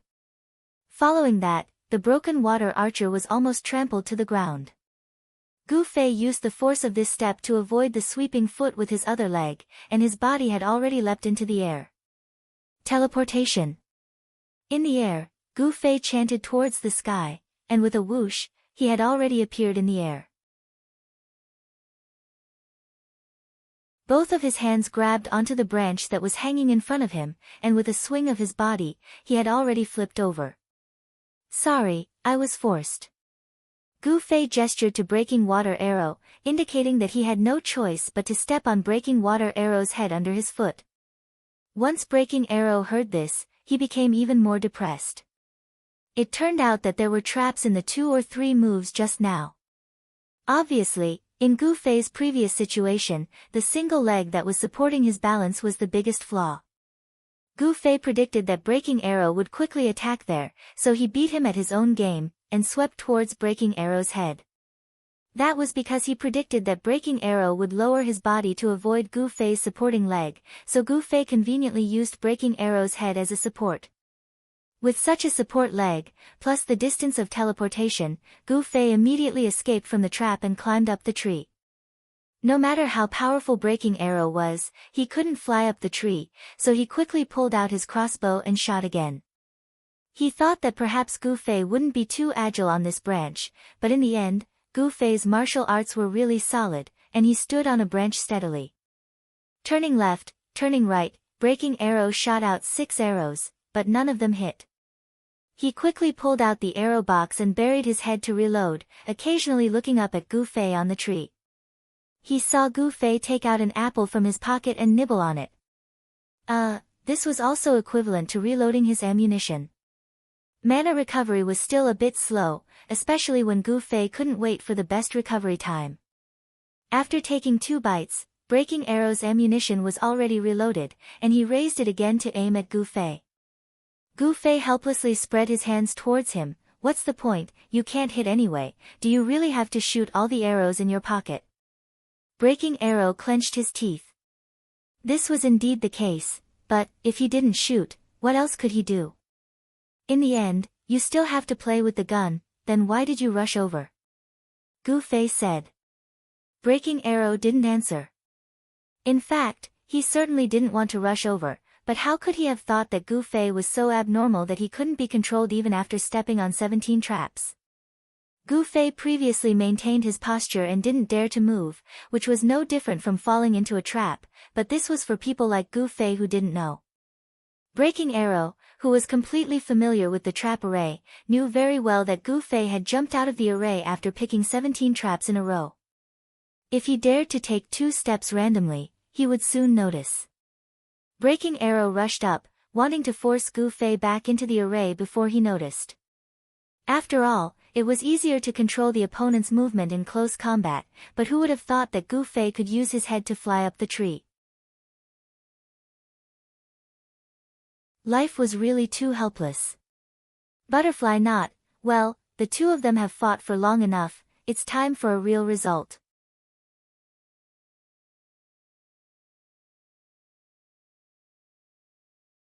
Chapter 542.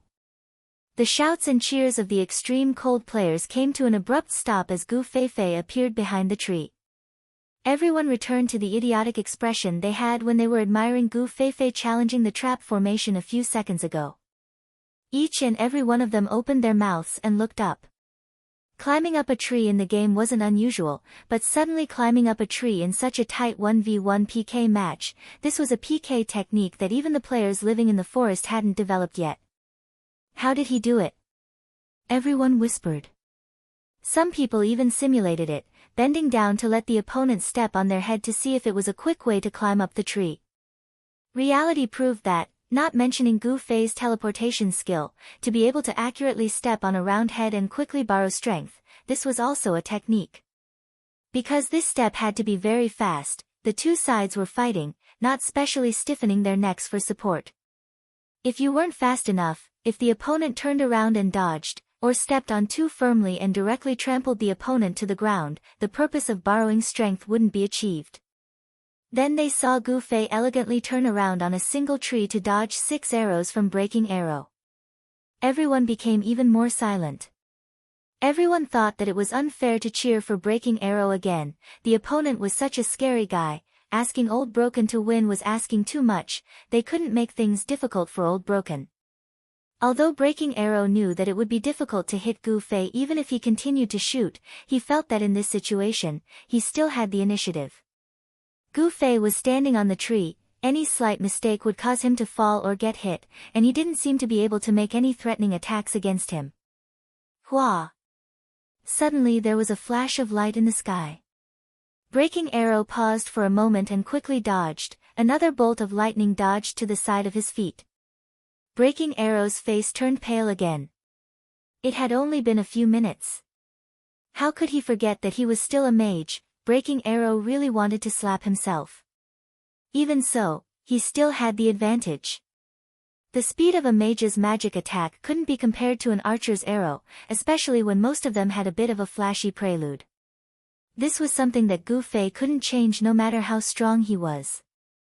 Breaking Arrow judged the situation and immediately raised his head to shoot again without hesitation. The string of the crossbow rattled, and the arrows whizzed through the air. On the tree, Gu Fei was still the same. He turned left, turned right, turned sideways, bent over, and looked as if he could fall at any time, but he did not. Not a single arrow hit its target. Breaking Arrow was very patient. He was reluctant to use the sniper because he didn't want Gu Fei to adapt to the speed of the sniper. He wanted to wait for the moment when Gu Fei had a flaw in his dodging to give a sudden attack. Moreover, not using snipe for a long time was also a form of pressure for Gu Fei. If he used it casually, at least he would be able to relax a lot during the cooldown period. Sniping wasn't some high-leveled skill that hadn't been announced yet. The official database had all the data on it, and everyone knew that it normally had a cooldown of 45 seconds. Water-breaking arrow hoped that Gu Fei's mind would always be in a state of tension, not even giving him this 45 seconds of respite. In the game, it was very difficult to cause physical fatigue, but mental fatigue was exactly the same as in the real world. Right now, Water-breaking arrow wanted to force Gu Fei's mind to be tired first. Taking out the quiver, loading the arrow, and shooting again. Water-breaking arrow skillfully performed this set of actions. After loading the arrow, he immediately raised the arrow and shot. Then it was time for Gu Fei to perform. Attacking water-breaking arrow also tried to attack Gu Fei by calculating the distance in advance. In the end, he found that Gu Fei's dodging wasn't the kind of dodging that made it impossible for people to aim at him. Instead, he calmly dodged after clearly seeing water-breaking arrow's direction of attack. This was undoubtedly a method that could only be used by people with excellent judgment and reaction speed. Water-breaking arrow tried to use a few tricks to distract Gu Fei's attention, but it didn't work. He found that in Gu Fei's eyes, he didn't seem to see him anymore, but only the crossbow in his hand. Gu Fei was completely focused on where the crossbow was pointing. As for whether water-breaking arrow was dead or alive, whether he was lying down or standing, he didn't care. I don't believe that you can keep dodging. Water-breaking arrow's vigor also came up. Box after box of arrows was shot, but he didn't give up. He shot again and again. Gu Fei would occasionally return one or two spells, such as lightning, area of effect, small fireball, and so on. Water-breaking arrow dodged and returned fire. Just like this, they maintained a certain distance, going back and forth. Someone in the audience yawned first. Immediately, it spread like H1N1, and the yawns began to rise and fall. Regarding the PK between the two, the audience had already entered aesthetic fatigue from the initial amazement.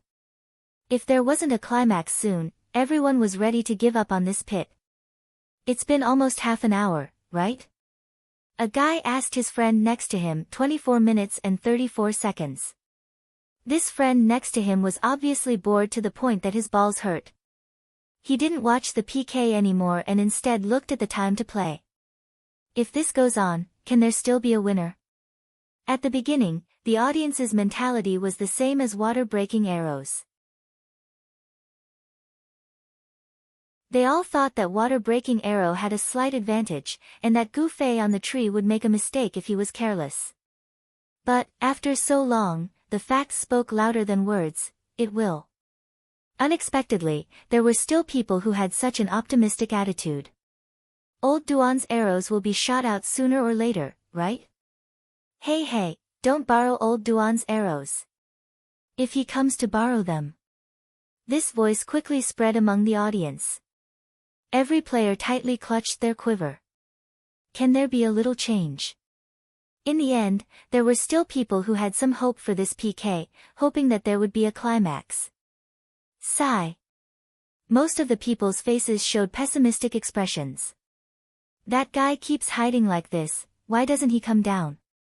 He's probably afraid of the traps on the ground, but he actually doesn't have, shoo. Immediately, someone covered his mouth. Although they hoped that this fight would end soon, in everyone's hearts, the winner was still water-breaking arrow. They didn't want Gu Fei to know this important news. Old Duan might as well just chase up the tree. Someone thought. Halfway up the tree, an area of effect spell coming down, how can he dodge it? Sigh, looks like we can only wait for old Duan to shoot out all his arrows. Everyone sighed deeply. Compared to the audience, water-breaking arrow, who was in the middle of the fight, didn't show any signs of anxiety. It was obvious that his mental fortitude was very strong. More importantly, he didn't treat Gu Fei as a normal person at all. He didn't expect to finish him off in 2 or 3 minutes. This PK is no longer a matter of technique. It's a competition of mental strength. Let's see who can maintain concentration in this kind of situation to the end. I have a greater advantage since I have the initiative. His mental exhaustion is definitely greater than mine. I can't lose. Water-breaking arrow encouraged himself. Another 10 minutes passed like this. Water-breaking arrow continued to concentrate on this mental battle. Suddenly, he heard Gu Fei speak, breaking the balance of the situation. Why are you only here now? He heard Gu Fei say this. There are many traps in the forest. Be more careful. A voice from behind him replied. Water-breaking arrow immediately turned around. He saw Sword Demon. He didn't know when, but he was already behind him. The distance between them was less than 3 meters. Water-breaking arrow was really too focused. He didn't even notice that someone was already behind him. Your mission. He suddenly heard Gu Fei speak from the tree. Then, he saw Gu Fei stretch his body and elegantly jump down from the tree. After landing firmly on the ground, he happily walked a few steps, not at all afraid of the possible traps on the ground. Although there weren't any, Gu Fei's mentality shouldn't be like this. Water-breaking arrow didn't understand. He faintly felt that he thought he had the initiative, but in fact, he was being led by the nose. He thought this was a battle of mental willpower. But in fact, it was more like a game to stall for time. Was all of this just so the sword ghost could complete his daily mission? It really returned to the origin of the genre. This was a game. Breaking water arrow looked at Gu Fei, who was pacing back and forth. He suddenly realized that Gu Fei was walking on the same spot that he had walked on before. This guy used spells to attack from the tree, forcing water-breaking arrow to run and dodge. Especially with large area of effect spells, the distance he had to run was very long. And in this process, he actually memorized all the traces water-breaking arrow had walked. At this moment, he only walked to these places. It didn't matter whether there were traps on the ground or not. After a few more glances, water-breaking arrow collapsed again. Gu Fei wasn't taking a walk out of boredom. He was reviewing the places water-breaking arrow had walked.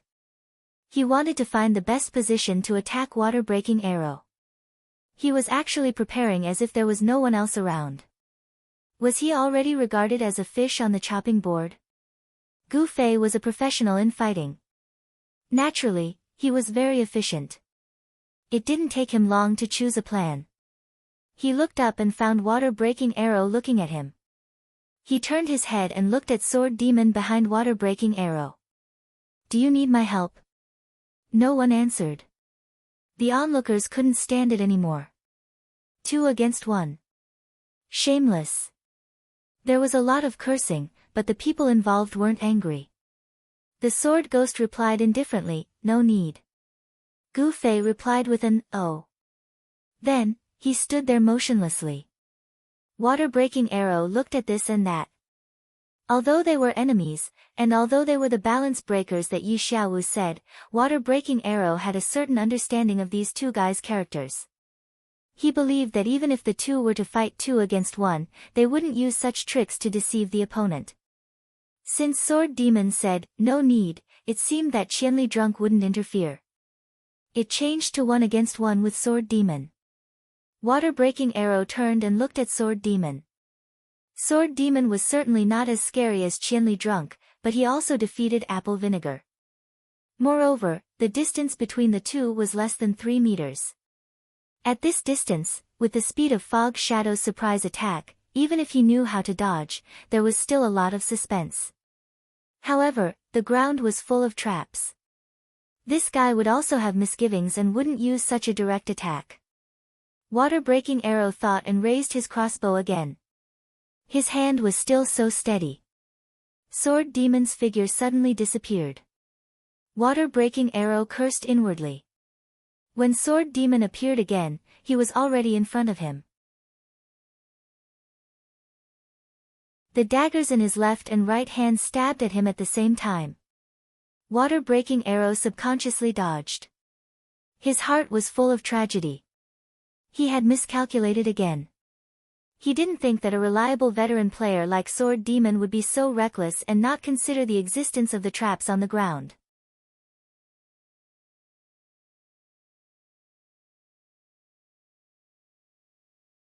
Chapter 543. Sword Demon felt quite sad at this moment. He didn't expect Water-Breaking Arrow to still be able to react to his attack at such a close distance. Sword Demon already felt that his 2 attacks weren't solid enough. Compared to this specially trained talent, the difference in reaction speed was really hard to make up. Although it didn't cause an instant kill level damage, the impact of Misty Ambush still exploded. Water-Breaking Arrow was hit far away by this attack and was about to fall into the bushes in the blink of an eye. Last time, he had been killed by Gu Fei's sword when he had fallen to the ground in a panic. This time, the tragedy was repeating itself. Water-Breaking Arrow glanced at Gu Fei. At this time, Gu Fei had even put away his sword. Clearly, he was only prepared to watch the duel between him and the sword ghost. Water-Breaking Arrow let out a sigh of relief. One attack didn't kill him, so there was still a chance. Water-Breaking Arrow thought and began to pay attention to where he would land in the air. There was a place around him that he could immediately hide.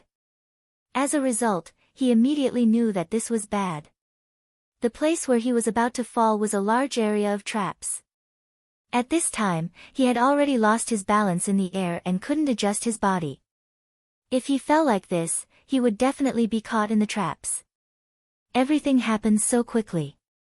Water-Breaking Arrow just finished thinking that this was bad and was already lying on the ground. Branches and leaves flew around under his violent pressure. Pa pa pa, sounds rang out continuously. People like Deepwater, who were experienced and had outstanding judgment, immediately realized that the Water-Breaking Arrow had triggered at least 6 traps. Water-Breaking Arrow lost the ability to move after falling to the ground, but at least he could still use his hands to support himself up. Looking up, Sword Demon was already holding a dagger and walking towards him step by step. His figure gradually disappeared with each step. Stealth. Water-Breaking Arrow was in a trap formation. Even in stealth mode, he would still trigger the traps. However, Sword Demon disappeared and continued to move forward. His figure didn't appear again. There was only one explanation. He didn't fall into the traps. He avoided the traps along the way step by step. This guy. Water-Breaking Arrow realized that Sword Demon was much scarier than he thought. He had ignored the traps on the ground and used Misty Shadow Ambush on himself because he knew that there were no traps at the border. He had used Misty Strike, but he had already anticipated that he wouldn't be able to instantly kill the Water-Breaking Arrow. However, he had also anticipated that the Water-Breaking Arrow wouldn't be able to escape unscathed no matter how powerful it was. Therefore, he had purposely sent the Water-Breaking Arrow into the trap. At this moment, he was able to avoid every trap in the trap array because he also had some understanding of this trap array. He disguised himself as an extreme cold player and mixed into their group. Sword Ghoul wasn't here to be a bystander like Gu Fei. He was very serious about his knowledge of traps and asked for advice. As expected, he should not have underestimated him. Gaming experts were also experts. All experts had one thing in common: they all used their brains. A person who only knew how to use brute force or equipment would never become a true expert. It was too late for Water-Breaking Arrow to sigh. Sword Demon disappeared in front of his eyes. He had no idea where Sword Demon was at. Experts who practiced both internal and external cultivation could rely on their senses to find the location of people who were paying attention to them. Water-Breaking Arrow was only clear about this. Unfortunately, he wasn't an expert of this level. There were also differences in cultivation. Water-Breaking Arrow's ability was only enough to have some intermittent intuition. This might be useful in a moment of life and death, but in a situation where the pace was so slow, without Gu Fei's accurate grasp, this intuition was useless. Water-Breaking Arrow was fully aware of the traps that these people in extreme cold were wearing. He needed at least 10 more seconds to be able to move again. At this moment, Sword Demon might have already reached his side. Water-breaking arrow had no way of defending against this unknown attack. He finally gave up his last attempt to struggle. Today, he had already created enough tragedies. Water-breaking arrow didn't want to continue being a joke. Silence, silence again. That night, the originally bustling forest had welcomed this kind of silence many times, but this time was undoubtedly the quietest. Compared to the previous times where the forest was shocked into silence due to the shocking scene, this time, it was the kind of holding one's breath as they waited for the big ending. There was a real, deathly stillness. This pressure was concentrated on the two people in the field. Water-breaking arrow's mental state was absolutely strong. Under this kind of pressure, he didn't show the slightest hint of fear. Everyone was waiting for Sword Demon to appear, waiting for Water-breaking arrow to disappear. Sword Demon finally appeared, but Water-breaking arrow didn't immediately disappear. Sword Demon only appeared behind him. Sword Demon's dagger was pointed at his waist. "You lost," Sword Demon said. Water-breaking arrow heard the voice behind him and suddenly turned back. Sword Demon made a sound, but he wasn't dead yet. He thought he still had a chance, but when he turned his head, he found Sword Demon's dagger was already at his waist. It wasn't that he had a chance, but that Sword Demon's dagger didn't even stab him. Water-breaking arrow was a little confused. He looked at Sword Demon. "I owed you a favor before." Sword Demon had already put away his dagger. "Now I've paid it back." Water-breaking arrow was startled. He understood what Sword Demon was referring to. Previously, they had doubts about their purpose in sneaking into extreme cold, causing a lot of trouble. After that, they expressed their apologies. Water Depth had already said this to Water-breaking arrow on their behalf. However, they had already fallen out with each other. Although Water-breaking arrow didn't have the evil intentions that they had imagined, it was still related to them. If it was Water-breaking arrow's way of thinking, it was hard to say whether they owed him a favor or not. "You don't owe me any favors," Water-breaking arrow said. "Whether it's bad or not, that's my opinion. It's not up to you to decide." Sword Demon finished speaking and retreated. "Anyway, I think it's not bad now. So the next time we meet, I won't be merciful." Under everyone's gaze, Water-breaking arrow was originally a god in many people's hearts.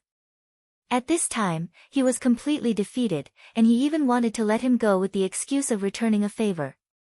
For any self-respecting person, this was worse than death. Leaving under everyone's gaze wasn't an easy thing to do. But Water-breaking arrow didn't seem to care about this at all. He only looked at Sword Demon who already had his back turned to him. "Like this, I feel like I owe you a favor. But, I'm a person who distinguishes between public and private affairs. When I need to kill you, I won't use this method to return the favor. That's your business. Do whatever you want." Sword Demon didn't turn back. Water-breaking arrow looked at him, then looked at Gu Fei. He actually nodded his head, then turned around and walked out of the trap. "I'm sorry."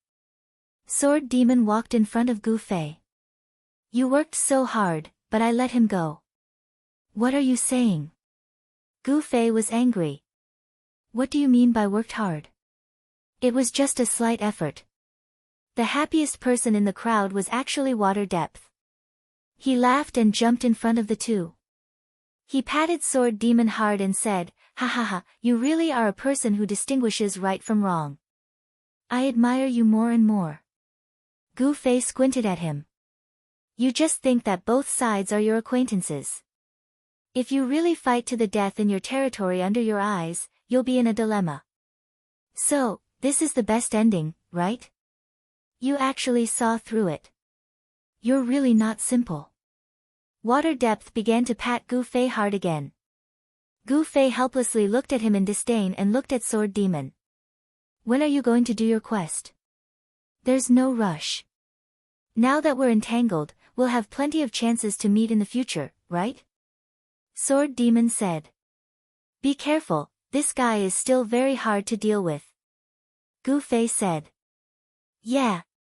Sword Demon definitely agreed with this point. Just based on the fact that he was able to survive Misty Shadow's ambush, he was far above normal players. The players in Extreme Cold were still a bit confused. It was already strange that the guild leader didn't let everyone participate in this PK. After the PK, he let Old Duan leave, but was very close to his two opponents. Everyone was even more confused. Just as they were about to ask, the entire guild suddenly received a system notification: player Broken Water Arrow has left the guild. The entire guild was in an uproar. Although Broken Water Arrow had only joined the guild for a short period of time, he was everyone's focus. He wasn't just some random passerby player. As for his exit, everyone thought that something big had happened. Those in the group chat, those in Deep Water's private chat, those who had just witnessed the PK all gathered around. They believed that Old Duan's exit had something to do with this PK. Water Depth had no choice but to leave the two of them. He was surrounded by a group of players and asked all sorts of questions. Being a guild leader really isn't easy, Sword Demon said with deep emotions. Thinking back to his era, it was nothing more than being surrounded by people in the channel or voice chat. That was already annoying enough. Now that Water Depth was surrounded by a group of people and asked questions, Sword Demon suddenly felt a chill down his spine. The scale of the guild in the parallel world was much larger than in the previous game. Moreover, he needed to communicate with his brothers face to face. Perhaps he should be glad that he didn't manage to create a guild this time. Water Depth's current situation was a bit too horrible to look at. TSK, this encirclement, it's such a pity that I didn't use double flame flash. Gu Fei also muttered at the side. Sword Demon sweated profusely when he heard this. If Water Depth was in Gu Fei's place and used double flame flash, with his slashing skills, that one attack would probably kill 20 people. Broken Water Arrow, who had left the forest, immediately contacted Yi Xiaowu. I just met Qinli Drunk and Sword Demon. I lost to them. How could it be such a coincidence? Yi Xiaowu said. That guy, he ran into the forest to wait for me. Broken Water Arrow said. This guy. Yi Xiaowu muttered. Gu Fei should be too embarrassed to run into Water Depth and make things difficult for Broken Water Arrow. This favor problem was originally analyzed by Yi Xiaowu and Broken Water Arrow together, but they didn't expect this guy to completely not play his cards according to common sense. How are you now? Yi Xiaowu asked. Not dead. Broken Water Arrow said so, but he didn't want to be entangled in the situation on his side anymore. He turned to ask Yi Xiaowu, where are you? I'm on the way to Whitestone City. Yi Xiaowu replied.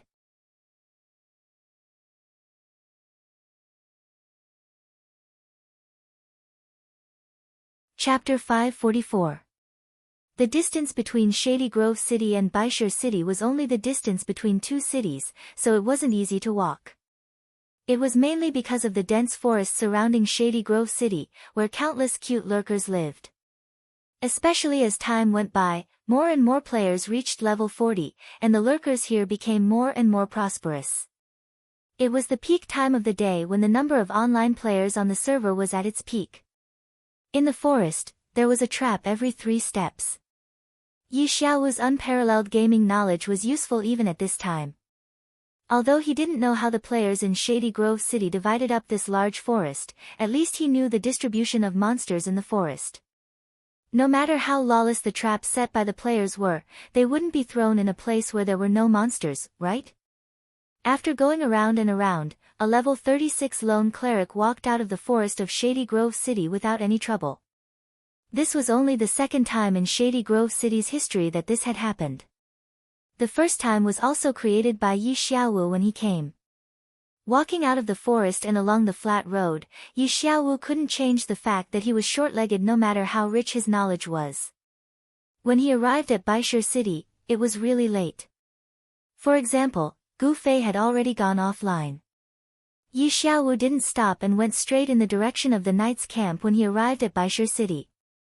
In the knight's camp of Baishur city, Silvermoon sat alone on a step in the camp. How many days had he been trapped here? He couldn't remember himself. He only knew that after he was killed on the way to Shady Grove City, he couldn't leave the camp again. As soon as he returned that day, he found the figures of Yun Zhongmu and the others waiting outside the camp. How could Silvermoon not know their intentions? These people had been waiting here in advance, and Silvermoon already had a faint feeling that something was wrong. After that, he tried to provoke Unsworn Sword to help him, but he received a cold reply.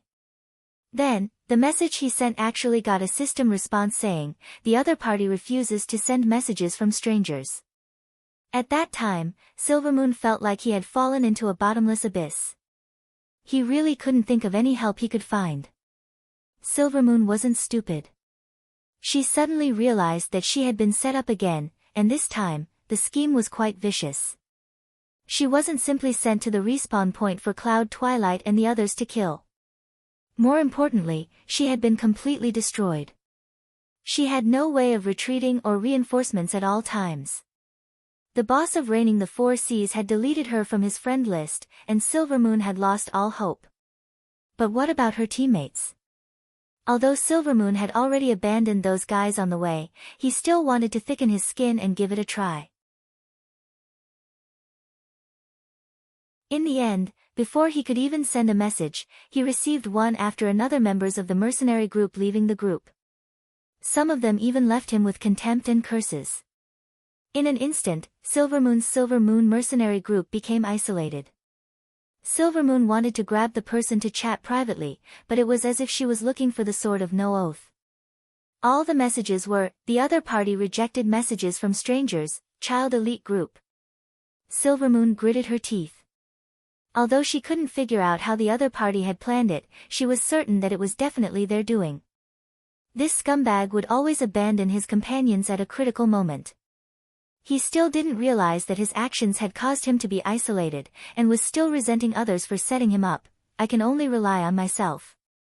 Silvermoon thought for a whole hour, but couldn't think of anyone else he could use. He even thought of compromising to Boundless Mang, but he gave up in the end. It wasn't that this scumbag had any bottom line, but he really understood Boundless Mang. If he went to her to repent now, he would only get a face full of spit. Without any friends he could use, Silvermoon thought of compromising with the enemy. Cloud Twilight had almost fallen asleep guarding the night camp. Silvermoon smiled amiably and took the initiative to greet everyone. Silvermoon knew that a group like Cloud Twilight would definitely value the King's Sword in his hands. Perhaps the reason why these guys were so persistent in chasing him was because of this King's Sword. Silvermoon wanted to use this as a bargaining chip to resolve this matter peacefully with Cloud Twilight. Slowly, with a smile on his face, he told her his idea. Silvermoon's eloquence was undoubtedly exceptional. Things like, a smile dispels grudges, a real man should look at the bigger picture, if the two of us join hands, the world will be within our grasp, all kinds of historical allusions, all kinds of mushy compliments, all kinds of pleasing words that could be thought of, all of them were pushed forward, like a sugar-coated bullet bombarding cloud morning. After speaking until he was at a loss for words, Silvermoon took a huge risk and stepped out of the revival point to express his sincerity. He wanted to get closer to Cloud Twilight. At this moment, Cloud Twilight suddenly became excited. Silvermoon thought that his words were effective, and hurriedly reached out to shake Cloud Twilight's hand. However, the hand that Cloud Twilight handed over was also carrying a dagger. That dagger was so vicious that it wanted to stab Silvermoon's intestines out. Cloud Twilight's group of brothers instantly surrounded Silvermoon. He had nowhere to retreat, and was heavily surrounded. This was a brutal killing in the truest sense of the word. These guys had been waiting for this moment for a long time. They couldn't bear for it to end so quickly. Everyone wanted to properly enjoy this moment. Apart from Cloud Twilight's dagger at the beginning, everyone else took off their equipment and relied on the lowest damage they could muster to surround Silvermoon and beat him to death. At this moment, Silvermoon regretted her opinion of Yun Zhongmu, regretted her risky actions, regretted that she had added points to her physique. This beating continued without end, continuing for several minutes. Even so, there were still many people who didn't manage to hit him, and in the end, they started arguing with their own people. Before dying, Silvermoon was even spat on by Cloud Twilight. "Damn you, you talk so much." After dying, Silvermoon was filled with grief and indignation, but he didn't dare to leave the revival point. He stood in the circle and spat at these guys for a while, before going offline helplessly. Silvermoon had already realized that Cloud Twilight's hatred towards him was beyond material. It was completely mental, and he definitely wouldn't let it go after killing him once. The next day, Silvermoon carefully looked around the revival point, but he didn't discover anything. There was no way Silvermoon would be willing to hide in the revival point forever. Although he knew it was dangerous, he had no choice but to take this risk. Thus, he gathered his courage and walked out of the revival point. Safe. He was actually safe. Silvermoon, who was prepared to immediately retreat to the revival point, didn't receive any attacks. Silvermoon was pleasantly surprised. However, just as he took 3 steps away from the revival point, a large number of hidden thieves appeared. His path of retreat was blocked, and they surrounded and beat him up. Silvermoon fought back bravely, but this time, Cloud Twilight's group of brothers used the same trick again. They stripped off their equipment and wanted to slowly torture Silvermoon. However, some people went a little overboard. Not only did they remove their weapons, they actually stripped off their entire bodies to take advantage of Silvermoon. How could Silvermoon's attack power be child's play when he had the level 70 Sword of Kings? One of the naked thieves was actually killed by Silvermoon. This naturally enraged the crowd.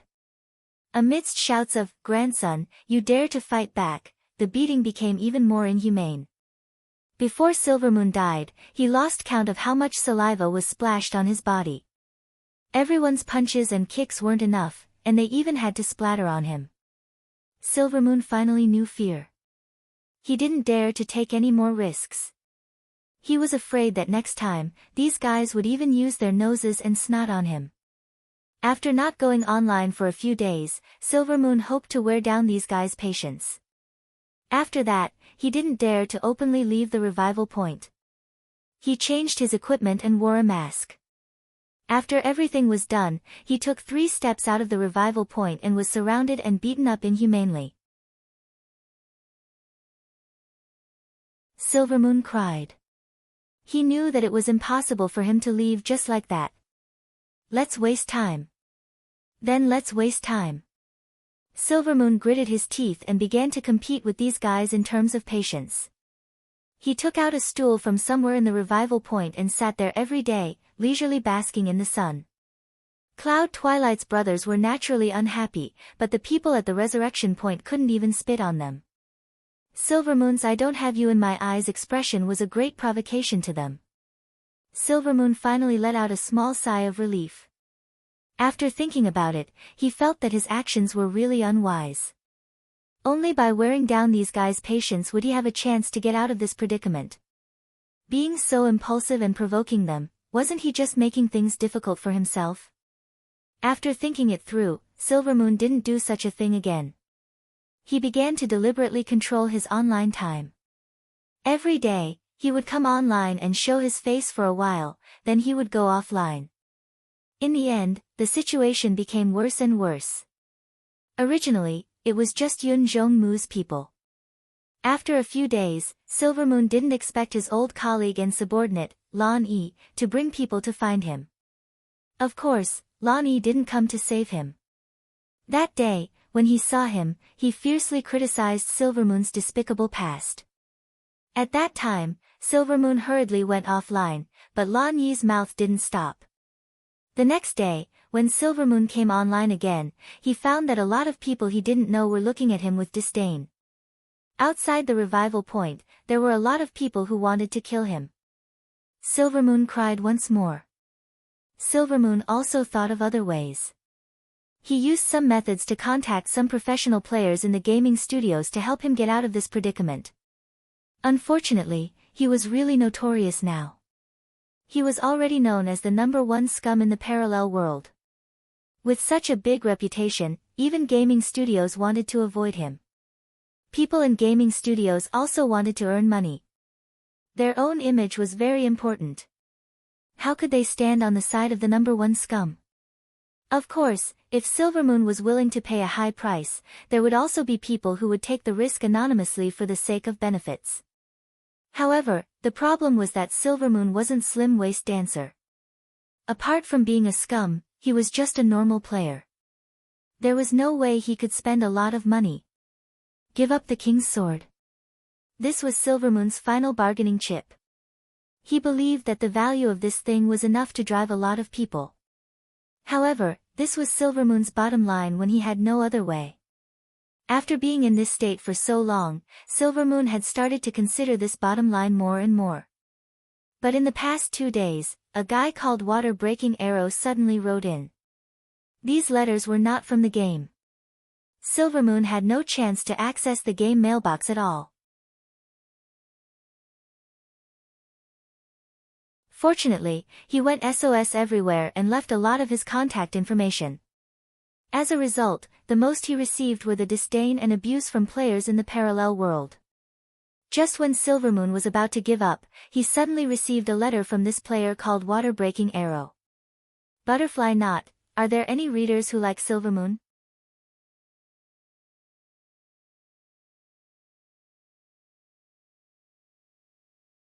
Chapter 545. Silvermoon didn't pay much attention to Water Breaking Arrow's first letter because it wasn't the first time he received such a letter. He had once been overjoyed, but after contacting her online, he quickly realized that it was just a trick to lure him out of the resurrection point. Fortunately, the experienced Silvermoon was smart and cautious. That time, he managed to crawl back to the safe zone of the resurrection point with one last breath. So although Silvermoon saw and replied to Water Breaking Arrow's first letter, he didn't pay much attention to it. He hadn't eliminated the possibility that it was a trap. Even after receiving the second letter, Silvermoon still didn't let his guard down. He didn't receive Water Breaking Arrow's third letter. Just as he was praising his own judgment, thinking that he had seen through his opponent's trick and made him give up, he received a letter from another person. He called himself Hongchen Xiao and said that he was Water Breaking Arrow's companion. He said that he would personally go to White Stone City to help Silvermoon escape. Silvermoon still wasn't too excited because it wasn't the first time he had to talk to people face to face. He had talked to people face to face many times. However, Silvermoon was a master at tricking people. These small characters really couldn't trick him out of the resurrection point. This guy has contacted me 3 times in a row. This is unprecedented. Silvermoon muttered. He suddenly had a little hope for this guy this time, so he went online at the appointed time. Not long ago, he received a system message from Hongchen Xiao requesting to be his friend. After confirming, they had officially made contact. The other party clearly said that he was heading to the Knights' camp in White Stone City. I'll be waiting. Silvermoon replied calmly. It was true that he had hope, but it was only 1%. The remaining 90% was still full of caution. I'm here. Silvermoon, who was waiting in the camp, suddenly received the message. He immediately stood up and looked at the entrance of the Knights' camp. Who is it? Silvermoon asked. This was the resurrection point, the offline area, and the safe area. There were many people coming and going, so the entrance was never empty. Waving, the other party replied. Silvermoon immediately saw a player who looked like a priest standing at the entrance waving his arms. Silvermoon immediately used Identify. Level 36, Priest. Fuck. Silvermoon cursed. He couldn't be bothered to appraise the equipment anymore and immediately stopped. In the game, having a high level didn't necessarily mean you were amazing, but an amazing player had to have a high level.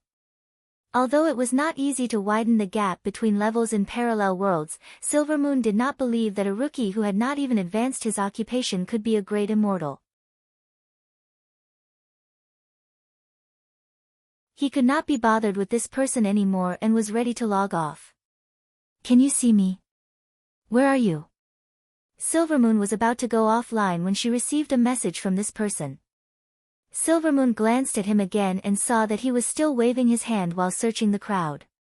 When her gaze shifted to where she was, she suddenly stopped. Their eyes met, and Silvermoon did not avoid them. Silvermoon stopped waving and walked over. "You're Silvermoon?" the person asked as he walked up to Silvermoon. Silvermoon nodded. Since he had been recognized, he wasn't afraid to see what tricks the other party had up his sleeve. "You don't seem to be in a good situation, do you?" Yi Xiaowu said as she looked around. Many of the passing players cast looks of disdain at Silvermoon. This Silvermoon was really well trained now. It was as if he could not see it, as if no one was around. Of course. If Silvermoon was in a good mood right now, then he would have gone crazy. Right now, he was not even in the mood to pretend to be in a good mood. "I'm here to help you," Yi Xiaowu said. "Oh. What do you plan on doing?" Silvermoon asked calmly. The person who had come for a talk with him had said all sorts of extravagant things, but the real topic was, "First, come out with me." Silvermoon, who had been tricked once, would immediately curse the other party's ancestors the next time he heard these words. At this moment, he was ready to go. As soon as the rookie in front of him said these words, he would immediately greet him. With the current situation, I don't think anyone can openly kill their way out of here. Yi Xiaowu said. "Is that so?" Silvermoon said. It should be." Silvermoon expressed his doubt. Yi Xiaowu also stopped talking because at this moment, the two of them simultaneously thought of a certain person. Both of them even had an expression of grief and indignation on their faces. No one could kill their way out, but if it was him, then he might not be able to. This is too unfair. Yi Xiaowu thought. "Damn it, slut." Silvermoon had prepared a line of curses for all 8 generations of ancestors, so he silently recited it to Gu Fei in his heart. Afterwards, he continued to quietly wait for the other to speak. Yi Xiaowu didn't say anything. He just quietly took out a scroll from his pocket and waved it at Silvermoon. "What scroll?" Silvermoon couldn't help but ask. "A teleportation scroll," Yi Xiaowu replied. Silvermoon was startled, and his brain immediately began to spin. He had never encountered such a method since he was trapped here. Did he mean to set up a trap at the place where the scroll would teleport him to? Damn it, this was definitely that slut Yun Zhongmu. Only he would be willing to spend so much just to kill me. As Silvermoon was thinking, he saw that Yi Xiaowu had already opened the scroll. "Look carefully, it's blank. The coordinates haven't been filled in yet." Ah! Silvermoon was startled. "I think you should know that if you use a scroll without coordinates, it will teleport you to a random location. Thus, it is impossible to set up an ambush at the teleportation location," Yi Xiaowu said. Silvermoon was startled. He had indeed heard of this rule. In order to dispel his suspicions, Yi Xiaowu now clearly displayed the scroll in front of him. Silvermoon carefully looked inside and out. It was indeed an extremely clean scroll. Not a single word had been written on it. This time it's real. What had originally been a sliver of hope suddenly became 100%. Silvermoon, who had been calm for a long time, suddenly became excited. He wanted nothing more than to hug this scroll and fiercely cry. "If you still don't feel at ease, perhaps you can tell me the coordinates. I'll write it down and then we can teleport together," Yi Xiaowu said. Silvermoon pondered. "But I suggest that you write the coordinates a bit further away. It's best if it's not within Baishur City's range. In this main city, I feel that for you, there could be danger anywhere." As Yi Xiaowu spoke, he looked at the many gazes that were directed at Silvermoon. At this moment, he was negotiating with Silvermoon. These people were also looking at him with a somewhat inexplicable and strange gaze.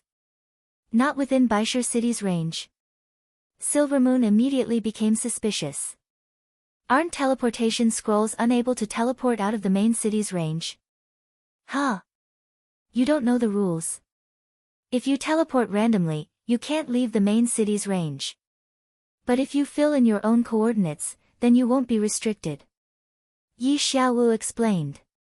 Silvermoon really didn't know this rule. It was also because he didn't know that he was suspicious. He was afraid that the guy in front of him was taking advantage of his lack of familiarity with the rules of the teleportation scroll. Once he filled in a location that couldn't be teleported, then the teleportation would fail. Then, if the teleportation failed and he was teleported out of the resurrection point, then it would undoubtedly be a trap that could be controlled. Yi Xiaowu saw Silvermoon's hesitation and smiled. You don't seem to believe me. Then, we'll use the previous method and teleport randomly. But let me remind you, random teleportation is very dangerous. I'm not talking about the possibility of directly teleporting out of this door.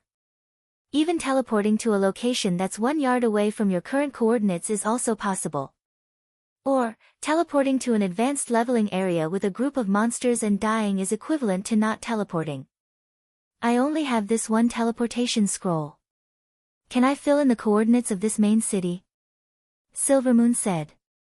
Of course you can, but I hope you can be sure of the safety of the coordinates you fill in. You don't want to play like this, right? Yi Xiaowu said. Silvermoon was in pain. He was completely unfamiliar with Baishur City and didn't know how to fill in the coordinates where no one was. With his current reputation in Baishur City, as long as he teleported to a place with people, he would suspect that he would be in danger. As long as the other side shouted, "Look, it's Silvermoon," he could instantly form a hunting squad. No, I can't fill in the coordinates of Baishur City. Silvermoon clenched his teeth. He agreed with Yi Xiaowu's statement that teleporting in Baishur City would only bode ill for him.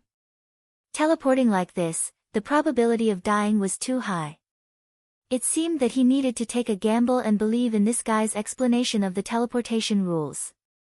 Teleport to another main city. Then, I accept your proposal. Silvermoon said. Then, I suggest teleporting to Shady Grove City. Yi Xiaowu said. Shady Grove City. Why Shady Grove City? Silvermoon suddenly became nervous again. He felt that if the initiative wasn't in his hands, then it could be a trap. Brother, you haven't actually asked me why I came to help you. Yi Xiaowu said. Silvermoon suddenly felt ashamed. He, who had always valued profit over friendship, had actually forgotten to ask the other's intentions in helping him. This was really unbecoming of him. I need the power of the king's sword in your hand. Of course, I don't want this equipment. I just hope that you can come with us to deal with a group of people. As for the name of this group, I think that once you hear it, you won't refuse. Yi Xiaowu said. Child Elite Group. Silvermoon blurted out. Yi Xiaowu nodded. Family. Silvermoon was excited. The enemy of my enemy is my friend. You should know the strength of this group, especially the one called Qianli Drunk. Yi Xiaowu said. Silvermoon nodded again and again. His attitude towards Yi Xiaowu was much more cordial. Brother, have you also been persecuted by them? Persecuted? Your level. Silvermoon said vaguely. He suddenly understood that this cleric in front of him wasn't some newbie. It was just that because he had fought with those guys, he was killed to this level, just like himself. Oh, this has nothing to do with them. It's just that I haven't played much before. I'm in the game now to weaken this Qianli Drunk. Yi Xiaowu said. Oh. Then what are you waiting for? Let's go. Silvermoon urged. Don't rush. We're still waiting for someone. When the time comes, we'll go together. Yi Xiaowu replied.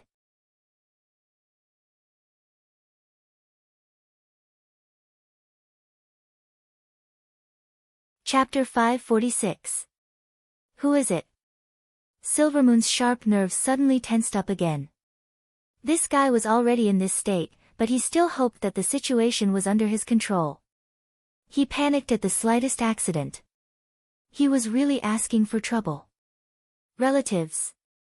Yi Xiaowu's answer was based on Silvermoon's thoughts, but it made Silvermoon confused. Tell me the coordinates you want first. I know that if I say it, you'll be suspicious again, Yi Xiaowu said. But the coordinates of Forest Shade City. Silvermoon wasn't in Forest Shade City, so how would he know the coordinates there? Do you believe what I said? If you don't, you can ask any of your friends over there, Yi Xiaowu said. Silvermoon was very depressed. How could he still have friends now? Although there were some old friends in the friend list that he knew in the game and hadn't come into contact with in the parallel world, since he became famous all over the world, no matter who he sent a message to, the other party would reject strangers' messages. Yi Xiaowu also seemed to see Silvermoon's dilemma. After smiling, he said a long string of coordinates. You're not a newbie. I guess you know how large the area of this coordinate span is. You won't suspect that I've set up an ambush in such a large area, right? Yi Xiaowu said. Where? Silvermoon hurriedly said. He immediately picked a coordinate from the span and watched Yi Xiaowu fill it in on the teleportation scroll. But then Silvermoon became suspicious again. Wait, what's this extra number? The map code of Forest Shade City. Let me tell you this. The entire world map of the parallel world is a seamlessly connected complete map, but this is only an illusion in the eyes of the players. With the current capacity of the server, the area of a main city in the parallel world is its limit. So, although the entire map has tens of thousands of coordinates, in fact, the map coordinates that the system recognizes are limited, and it can't tell you how many specific coordinates there are. For example, if the limit coordinate is 2000, 2000, then the coordinate 2001, 2001 will be further than 2000, 2000 in the eyes of the player.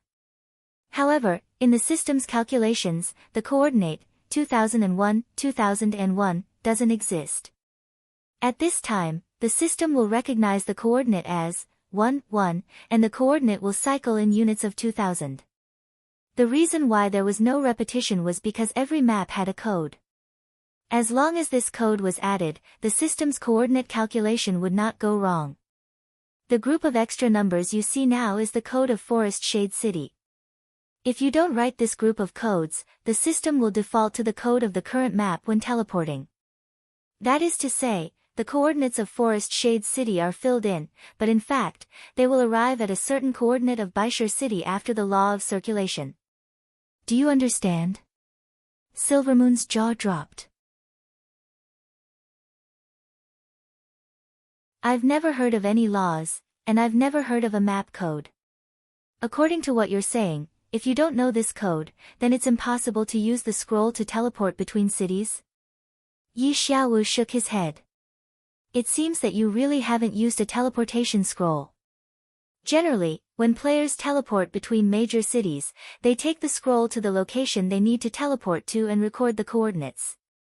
This way, the system will store the map code as hidden data in the scroll.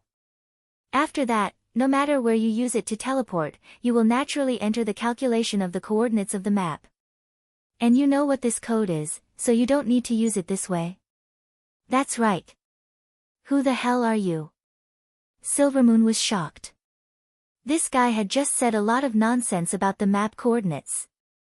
He had never heard of something like this, but the guy in front of him seemed to know it very well. Silvermoon had already faintly felt that he was not ordinary. I'm just a person who knows the game better than you, Yi Xiaowu replied. You're someone from the game. After all, Silvermoon was not stupid. The things that this guy in front of him knew were very technical. Obviously, it was not the kind of rule summary that ordinary players discovered through practice. Yi Xiaowu did not answer his question. He just put the scroll in front of him and said, look carefully. The one in front is the map code of Forest Shade City.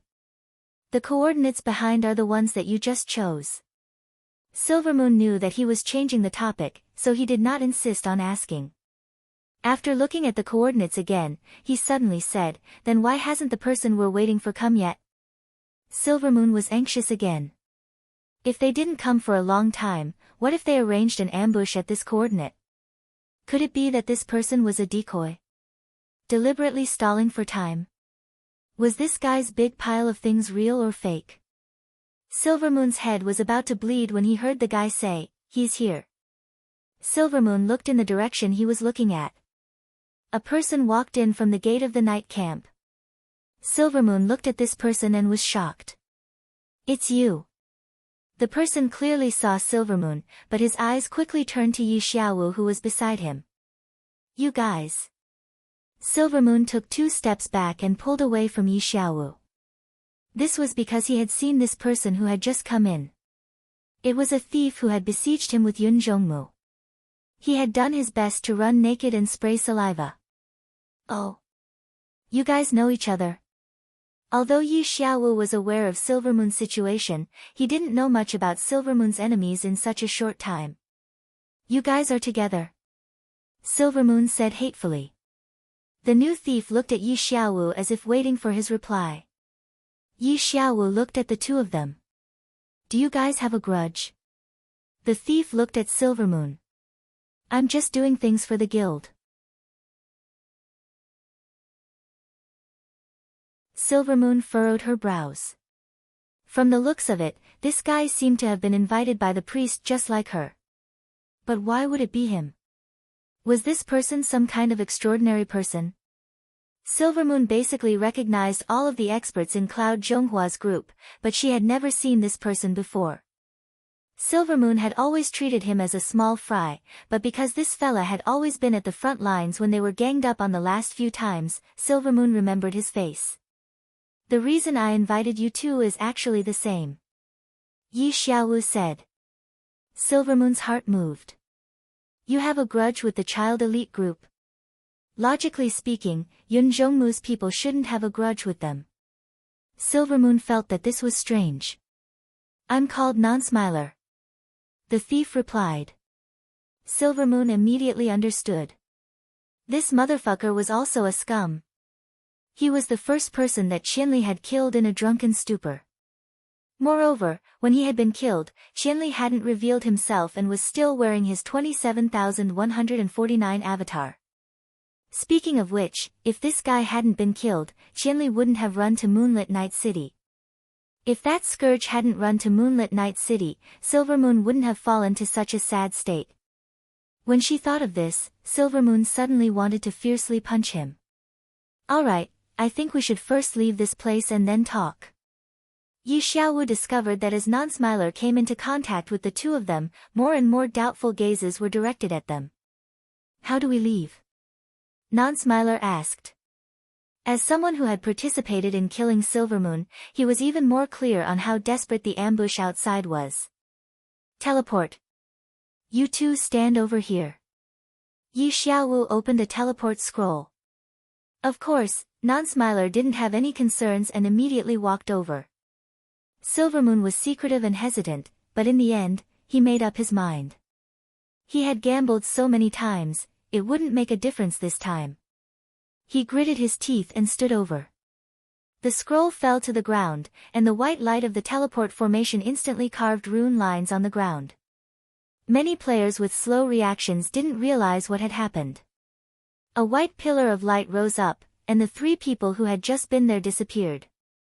Many players who were hiding in the dark, climbing houses, and crouching in corners had been paying attention to Silvermoon. At this time, when he suddenly disappeared, everyone came out from the dark and gathered together, looking at each other. This is a teleport scroll. In this day and age, there were more and more players who knew what was good. Which bro is this from? So much money. Someone looked around and asked. That's right. Is that bitch worth so much money? Someone said that teleport scrolls were still rare and expensive. In the end, after the representatives of the various groups who were lying in ambush outside the resurrection point expressed their opinions, everyone finally realized that no one had used such an amazing plan as a teleport scroll. After all, ganging up on Silvermoon was an activity that everyone loved to see, and there was no need to hide it to entertain themselves. Generally, the groups who got the opportunity would be jubilant, but at this time, no one came out to admit it. Could it be that someone saved that guy? Someone said. Fuck, it can't be. This kind of scum is actually saved. Who's so shameless? Someone was angry. Did anyone notice who that guy was? Someone shouted. It's a cleric. I don't know him. I thought it was one of you. I thought it was one of you. I thought it was one of you, that thief later, isn't that person yours? Someone pointed at the people from the 10 Guild Alliance. After muddling around here for so many days, everyone was familiar with each other and knew the origins of this group of people. For them to specially travel thousands of miles to Whitestone City to kill a single person, everyone was very impressed. The people from the 10 Guild Alliance looked at each other. After all, there were many battles to be fought in Moonlit Night City. As the big boss of the 10 Guild Alliance, Yun Jongmu could not stay here and play with Silvermoon all day long. Fortunately, there were still many people in their group who were enthusiastic about killing Silvermoon. Comrade Zhu Xian, who was the leader for the past 2 days, had been bullied by Silvermoon and his group a long time ago. Now that Silvermoon was in such a dire state, he was very happy to come and beat her up. Who would have thought that within 2 days of being in charge, this would happen? Old Yun, Silvermoon has been saved. Zhu Xian quickly sent a message to Yun Jongmu. Fuck, you son of a bitch, how can you let someone run away when it's your turn? Can't you be more mature? Yun Jongmu cursed. There's no other way. Someone came with a teleport scroll and teleported him away. Zhu Xian said. Fuck, which son of a bitch would spend so much money to save this bitch? Yun Jongmu was shocked. Not only that. Non-Smiler was also teleported away with them. You're tuning in to the Blissful Bookshelf YouTube channel. We're so grateful for your support and don't forget to subscribe to join us on this incredible journey through captivating stories. Your generosity through donations truly makes a world of difference, as it's the primary source of revenue that allows me to expand and enhance this channel for you. Thank you from the bottom of my heart for being a part of this adventure.